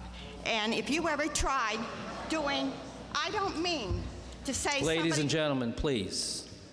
if you have a 5-foot deep tree belt, I wouldn't mind going to your house and do it. But how about my tree belt? When I first moved to Longmeadow, the garbage and rubbish was removed from your garage. We used to have snow removal on the sidewalk haphazardly. Sometimes they did it, sometimes they didn't. They voted that down. We used to have the leaf pickup. Now we don't have that. But my taxes are constantly going up for the younger people who come to Longmeadow to want a safe town and a good school system. I didn't enjoy most of the things my taxes are being paid for, but my husband has had a horrible stroke after a horrible accident. I'm alone, and I'm trying to keep up. It's an impossibility. My children moved out of Massachusetts because they don't like what they see. It's a shame. Longmeadow is a beautiful town, but you've got to give services where services are important. When you're cleaning up for the city, how about a little bit back, either giving us a break on our taxes, or why don't all of you offer to clean up the tree belts in Longmeadow? Do something for what you're being well paid for, if you're being paid for. All right. Thank you. Thank you very much. Well, then if it's a freebie, I'd like to be where you All right. stand, because then I think I'd like to use common sense. All right. That's what's missing in this country today. Common sense. All right. Now, one other thing. There's a gentleman who called himself a doctor. Are you a medical doctor? No. I can't allow you to direct your well, comments that's to... common sense. All right. Thank you. Thank you, ma'am. All right, we'll take a vote on the main motion, ladies and gentlemen, under Article 17. We, the citizens of Longmeadow, are requesting that the town of Longmeadow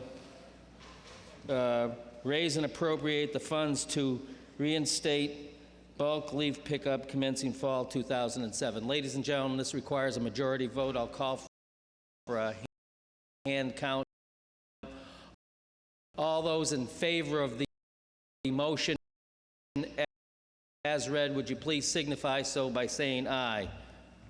Excuse me. All those in favor of the motion as read, would you please signify so by raising your cards? Thank you. All those opposed to the motion as read, would you please signify by raising your yellow cards? I believe the ayes have it.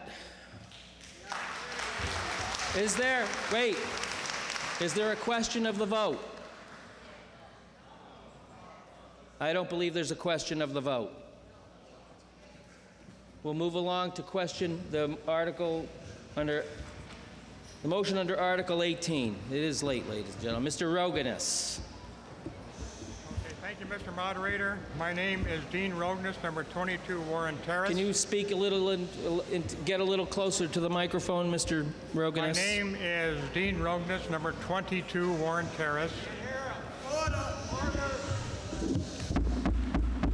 Please, I ladies. move that bylaw 2316 entitled Annual Audit be amended. Okay, can you hear me all right? You need to speak into the microphone, Mr. Roganus. Be amended in its entirety to read as printed in the warrant for the special town meeting held on November 28th in the year of 2006, with the exception of Section D thereof, line 2, the word of being corrected to read or, and that the reading of the article be waived. You want to incorporate the rest of the article into your motion. Is that my understanding?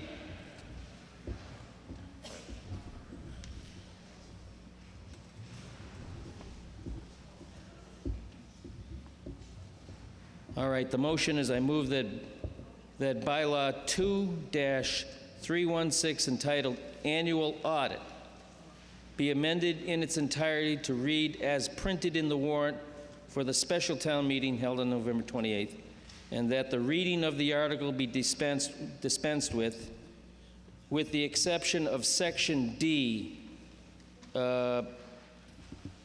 Section D thereof, line, excuse me.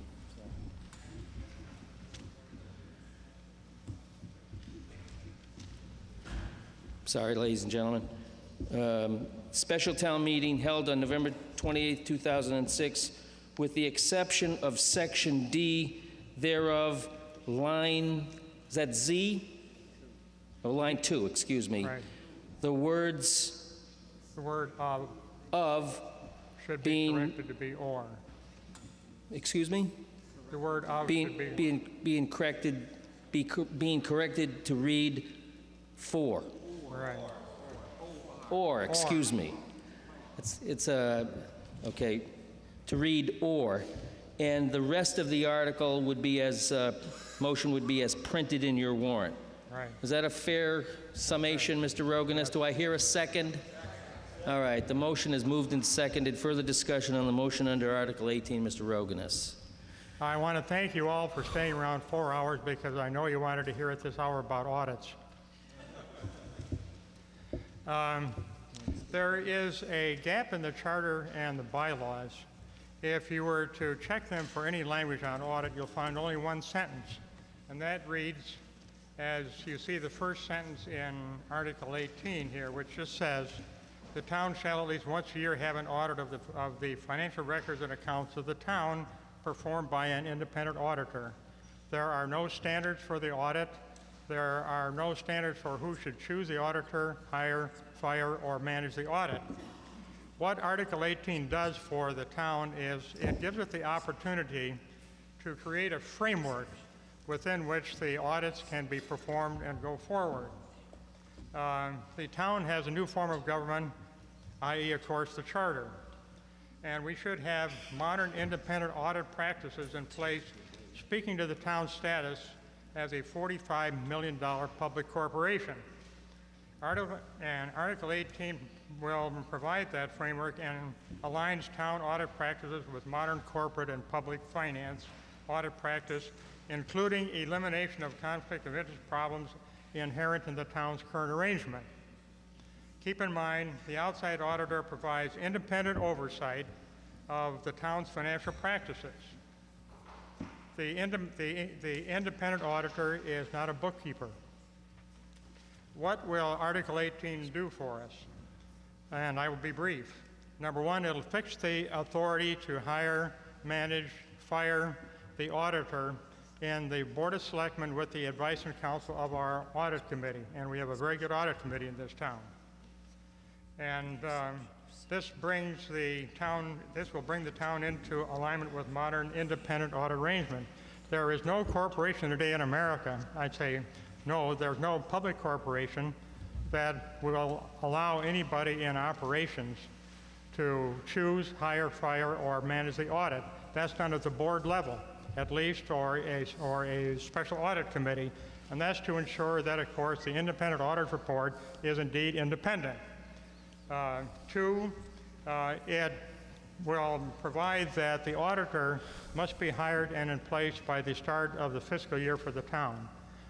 This is important because the auditor answers questions for town employees as they go through their daily work. We are currently into fiscal year in 2007. The auditor either has not been hired or has just been hired in, I would say, in fact, the last 2 weeks. So the town has been without an auditor for almost 6 months already this year. We provide that will stop. C, we will take care of the conflict of interest that is inherent in I think the current practice, which it has been argued will allow a town manager to hire, manage, or fire the auditor. Keep in mind that the town manager and the employees that answer to the town manager are the ones being audited. This means that they can't really be independent. And the operations that are performed by a town manager are those being audited, and the auditor is separate from those, must be independent. And four, the article will provide full and unimpeded access to the independent auditor and the report by both the audit committee and also the select board. I will add that the audit committee has approved this article and does in fact support it.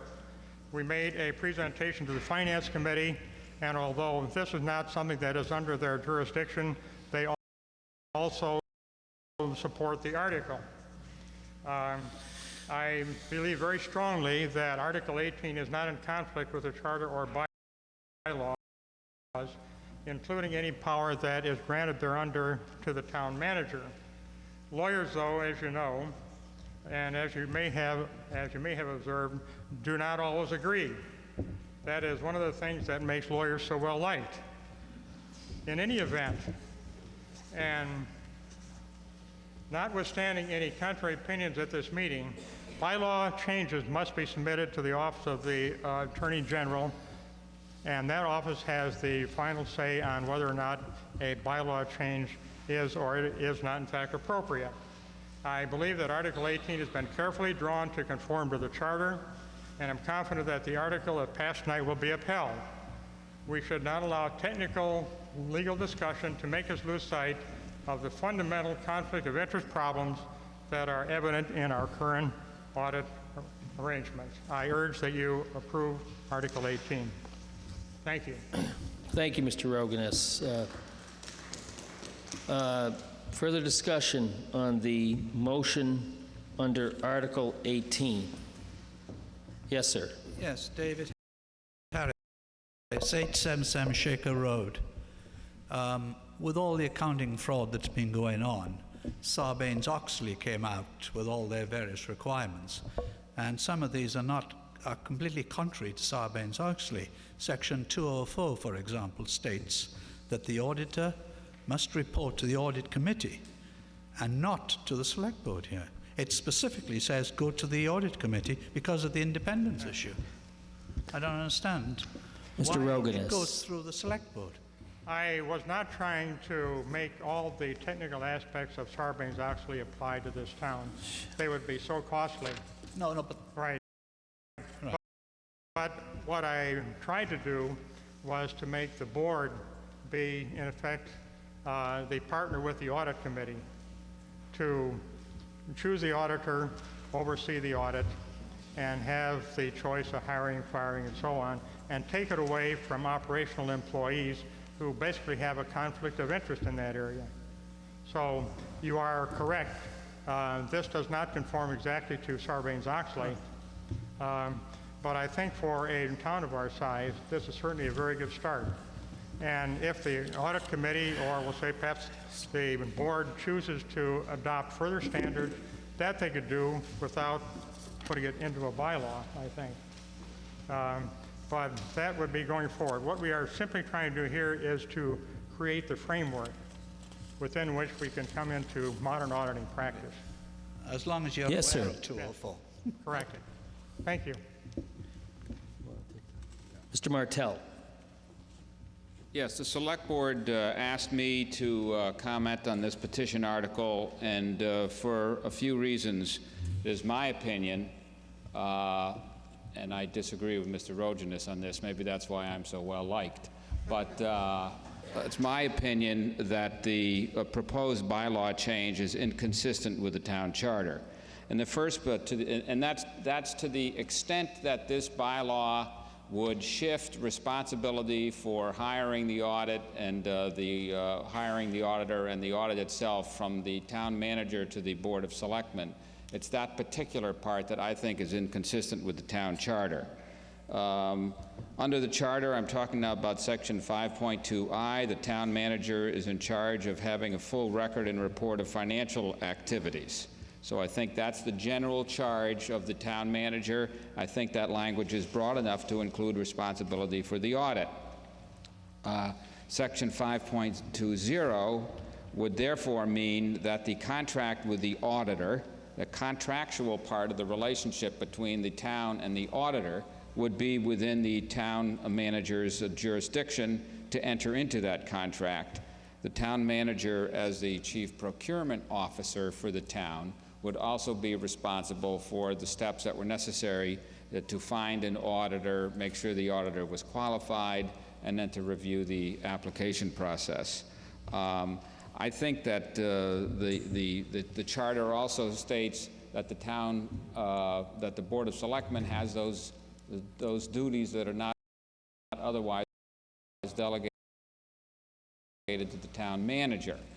I think that the charter clearly supports the conclusion that the town manager should be responsible for the audit and the auditor. And I think that if you keep in mind that the purpose of an audit is to make sure that financial statements of the town are fairly presented. It's a financial consideration. It's not whether the town manager is doing her job or whether people who work for her are doing their job. It's a financial review. And I think that given the language of the charter, that responsibility for the audit should be with the town manager, and to the extent that this bylaw would do otherwise, I think it's inconsistent with the charter. Thank you. If I could. Thank you, Mr. Martell. If I could simply Mr. answer that Roganus. so we could get, I think, perhaps the legalese out of the way, and then people can talk to the substance of the article. And I would like to answer the points raised by town council. The part of the charter cited says that the town manager shall assure that a full and complete record of the financial and administrative activities of the town is kept, and to render a full report to the select board. Mr. Roganus, would you talk into the microphone so everyone can hear you? Okay, I will. The charter reads that the town manager shall assure that a full and complete record of the financial and administrative activities of the town is kept, and to render a full report to the select board at the end of each fiscal year. All that says is what any CEO, any chief operating officer has to do in any corporation, in any entity. They have to keep the book and records. Okay, if you follow the logic of town council, then the auditor simply need be in fact a bookkeeper. But in fact, what the auditor does is give independent oversight of the books and records that are maintained by the town manager and its employees. So there is a total difference. And for that reason, I say that the function of choosing the auditor is not part of I, it is outside of I, and that for this reason, the choice of auditor and the management of the audit falls back to the select board and is not within the jurisdiction of the town manager. Thank you. Thank you, Mr. Rogan. Is further discussion on the motion under Article 18? Mr. Starr? Thank you, Larry Starr, 81 Williamsburg Drive. There are just a couple of issues that revolve around the warrant article as presented, and the town council, I respectfully disagree with the learned colleague as well. I think that's a tortured, frankly, interpretation, and I'm just surprised. If you read it, I did, there's nothing in there about the auditor being responsible, that the town manager has that responsibility. The management's role is standard management role. I spent 12 years on the finance committee of the Jewish Community Center. We had outside auditors. The outside auditors reported to the finance committee or the board of directors committee of the board of directors, and the manager of the entity, who is equivalent to the town manager, was part of that audit. And the last thing that we did is dismissed our staff. We met with the auditors in executive session and tell us, what are we doing that we need to do different? What is our management doing that we're supposed to know about? And is anybody cooking the books? You don't do that with the manager who is being audited, and that's just a basic accounting principle. Now, if the bylaws actually are that limited, the Attorney General will determine that when we send this up to him. And if it determines that it is so limited, we need to take the next step, which is to amend the bylaws. At this point, we certainly don't need to amend the bylaws, but in any case, I can't imagine that anyone would suggest that it's appropriate for the town manager to be responsible for hiring and overseeing the auditors when that, in fact, is the job of our select committee. Thank you. Thank you, Mr. Starr. Further discussion on the motion under Article 18? Yes, sir. Yes, Paul Adornato, 82 Prinwood Road. I'm currently the chair of the Town of Long Meadow Audit Committee, and we have been wrestling with this issue for quite a while, and I would just like to read part of our report to the Select Board from our quarterly report that we recently submitted. And it states, as a result of previous research and discussion about the role of the Audit Committee and the management of the independent auditor, the Audit Committee concluded that the town's current practice of town manager contracting with the independent auditor is inappropriate. The Audit Committee noted that this practice is inconsistent with developments in the private sector, which are requiring independent directors and non-management executives to have control of the relationship with independent auditors. The Sarbanes-Oxley Act of 2002 mandates more independence of directors' committees and their direct control of outside auditors, so that auditors are not beholden to the executives whose work they were to audit. These sound practices for the business world have come to be recognized by the American Institute of Certified Public Accountants and other professional associations as appropriate and necessary for nonprofit and government entities as well. After we had had our discussion on this, we did review this current article. That's before the special meeting. And the Audit Committee at our September meeting unanimously voted to support the article because it places responsibility for the independent auditor with the Select Board, thus eliminating any conflict of interest between town management and the independent auditor, and thereby better assuring the auditor's independence. We feel that our role as the Town of Long Meadow Audit Committee is to ensure to the public that there is transparency, that there is financial integrity in our financial management, and for the public to have confidence in the financial reporting in the town. I also would like, as part of our research, we did have a comment from John Moriarty from KPMG, and he indicated, and I'll read his email, I fully agree the selection of and supervision of the independent auditor should be removed from management and placed with a town committee, select board, or audit committee. While your current arrangement was fairly common in the past, in the last 5 years, virtually 100% of entities I see, which are about 100 annually, have changed to a board oversight model. Now, in regards to the other gentleman's comment about why isn't this with the audit committee, we also reviewed a PricewaterhouseCoopers report on the changing role of the audit committee.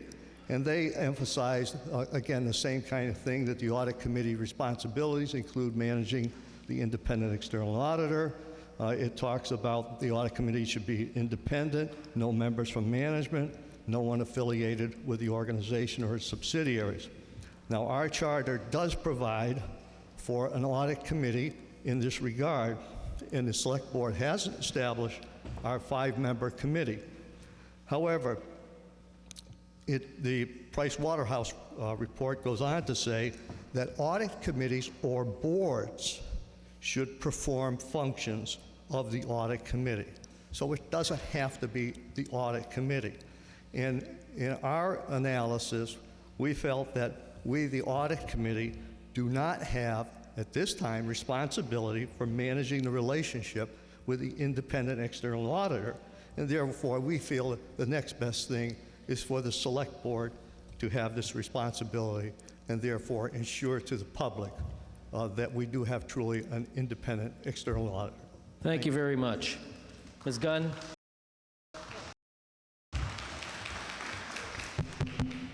Carla Gunn, 1579 Long Meadow Street, and a member of the Finance Committee.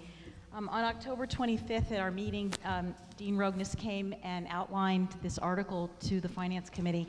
And although it's not in our purview to really comment and support and recommend, we did discuss it and felt very strongly in favor of the article. And I can't speak for everyone on the committee, but I did feel strongly about it, that it should be an independent function. And I ditto what Mr. Adornato said, citing all of the information that he did, and that we feel that it should be an independent function. It should be in the select board's area. Thank you. Thank you, Ms. Gunn. Further discussion on the motion under Article 18. Mr. Wojcik. Roger Wojcik, 57 Parkside Street, and former chair of the Charter Commission that put the charter together that the town approved. The charter's intention was to provide a set of basic laws with which to govern the town. And these laws, plus the bylaws passed by the town and the policies and the procedures, define how we run our town government. Now, in the background, the Charter Commission's work sought to set up a system of checks and balances such that, on total, we would move forward with the highest level of ethics that could be achieved. We also attempted to set up, through the various mechanisms, a transparency of the government so that people that were interested in finding out what was going on in the government could do so without jumping through hoops. I feel that this bylaw moves in the direction intended by the Charter Commission, and while I can't speak for them, I certainly hope that everybody votes in favor of this. Thank you, Mr. Wojcik. Yes, sir. I agree with all the prior. As a member of the Charter Commission, Peter Landon, 5 Meadowbrook, a member of the Charter Commission and a member of the Audit Committee, I second everything that's been said. Thank you. We ready to vote? All right. On the motion under Article 18, that move that bylaw 2-316 entitled Annual Audit be amended in its entirety to read as printed in the warrant for the special meeting on November 28, 2006, and that with the exception of Section D thereof, line 2, the word of being corrected to read or. That's the motion, and the rest of it is as printed in your warrant. Ladies and gentlemen, this requires a majority vote. I'll call for a hand count. This majority vote. All those in favor of the motion as read, would you please signify so by raising your card? All those opposed to the motion as read, would you signify so by raising your card? Majority affirmative vote, the motion passes. Now we'll move on to the final article, ladies and gentlemen, which is Article 19. Who will move Article 19? Mr. Randall.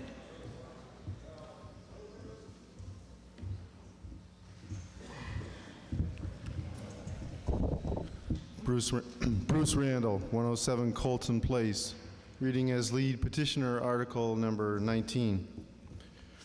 Mr. Moderator, I move that the town vote to petition the General Court for passage of special legislation which would authorize the placement of the following referendum question on the ballot for the election of town officers in 2007 or take any other action relative thereto.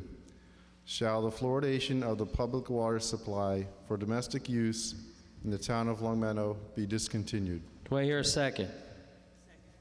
Motion has been moved and seconded. Further discussion on the motion under Article 19. Ms. Stoller? Surprise, surprise, I'm going to talk, huh?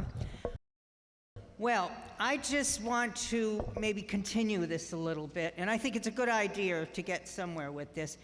First, I was going to be nice and just make it short and sweet. And I'm not going to make it that long, but this is the things that we know about fluoride, that it's not good for you. It is not junk science. In the newspaper, September 15th, 2006, in Del Rio News, the city council met with a Dr. John Maroney, a retired college biology summarize that, professor. Ms. Stoller? Yes, I am going to. And he told them how bad this fluoride was and how serious it was, and it caused cancer. And do you know, those counselors took it out of the water on their own. And that's all you have to do is read. That's all you have to do. And then there's another one where they took it out of the water. Well, no, this is Lynn Campbell, who was called a liar and a kook because she kept saying fluoride is not good for you. Well, finally, on Wednesday, this was dated March 18th of 2006. And on Wednesday, a panel in Washington, D.C., based National Academy of Science released a report finding that fluoride is less safe than previously thought. And the Federal Environmental Protection Agency safety limits took the fluoride out of the water. This is another town, right here in the United States. Okay. I have so much information on this, and all one has We to all do want to is hear it, read. Ms. Stoller, but I know, I understand, but you know, the fact that you really frosted me when you let it go through and say, well, we can't do that. I could have been told before that this is not right, and people wonder, oh my God, you just get me so upset. It really, really, really, it's not right.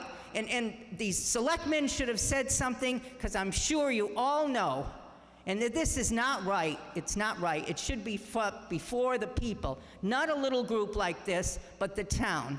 And they should read the facts, including the doctor. And there was a dentist who thought fluoride was the greatest, and they asked him to do some research. And once he did the research, it was the worst thing in the world. And that's what these people need to do, is look at the research. Thank you. yes, sir. David Miller, 68 East Greenwich Road. I call the question. No, I will not allow it then. No. I will not entertain a motion to move the previous question at this time. Mr. Duquette. Gerald Duquette, 69 Claremont Street. I'd like to suggest that we think of this as a political problem, not a public health issue, and that we consider this a procedural matter and a democratic matter. In other words, I count myself as a supporter of fluoridation. However, I don't consider fluoridation an essential public service. I do consider it an extra thing that is good for my children's and my teeth. However, it is an extra thing. It is not a civil right on which I would oppose any public vote. It is something that is extra, that is, I think, a valid case for a public vote. Even if I would vote for fluoride, I don't see that we're doing any damage by putting this to a vote of the people of this town. And frankly, I think the vociferousness and the the doggedness of the folks who feel very passionately about this, they deserve our attention, and they deserve a chance to put this before the people of this town. So while I might vote against them, this is not about the, I don't think we should be having these medical debates, which I find patently absurd here on the floor of a town meeting. What we should be talking about are whether this is an issue that the people of the town have a valid right in a democratic system to vote on. And I would tell you, as someone whose day job is involved with this stuff, that it is. Thank you, sir. Yes, ma'am. Sandro Tanny Dunn Road. Funny, I'm talking about water, right? I wanted to know whether it is good or bad, so I went on the web and I found this. It said 50 reasons to oppose fluoridation, and there were 201 studies listed who did the studies.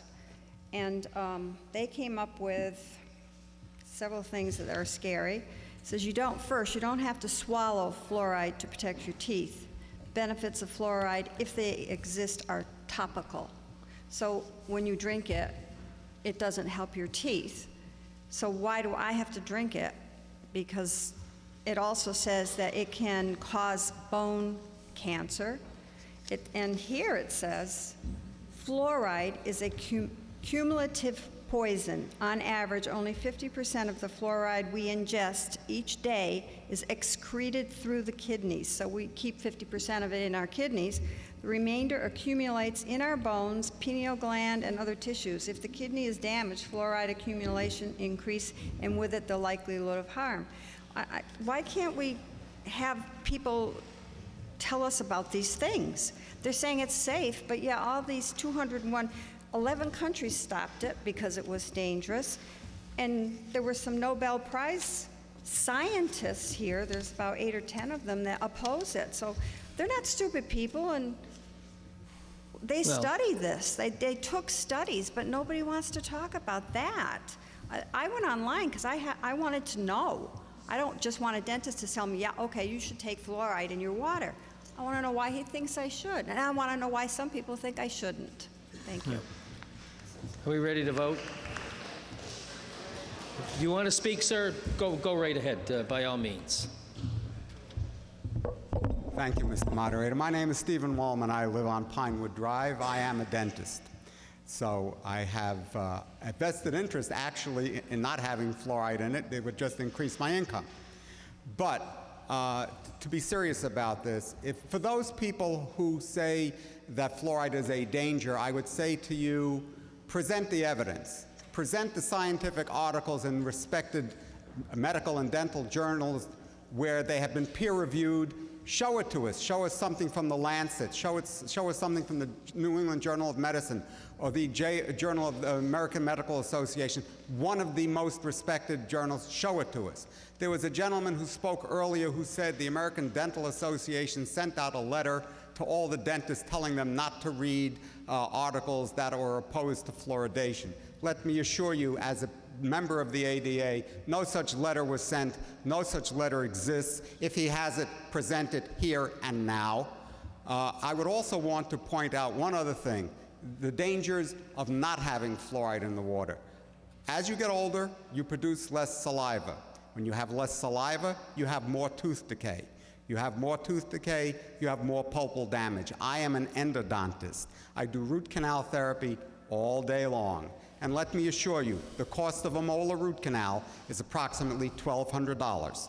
If you want to gamble, go to Foxwoods. If you want to take the safe route, keep fluoride in the water. Thank you very much. Thank you, sir. Are we ready to vote? All right. We'll take a vote on Article 19. Ladies and gentlemen, the motion to move that the town vote to petition the General Court for passage of special legislation which would authorize the placement of the following referendum question on the ballot for the election of town officers in 2007, or take any action relative thereto, quote, shall the fluoridation of the public water supply for domestic use in the town of Long Meadow be discontinued, unquote. Ladies and gentlemen, this requires a majority vote. I'll call for a hand count. All those in favor of the motion as read, would you please signify so by raising your yellow card?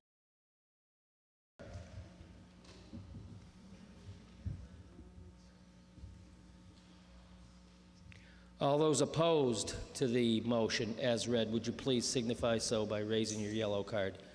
The chair believes that the nays have it.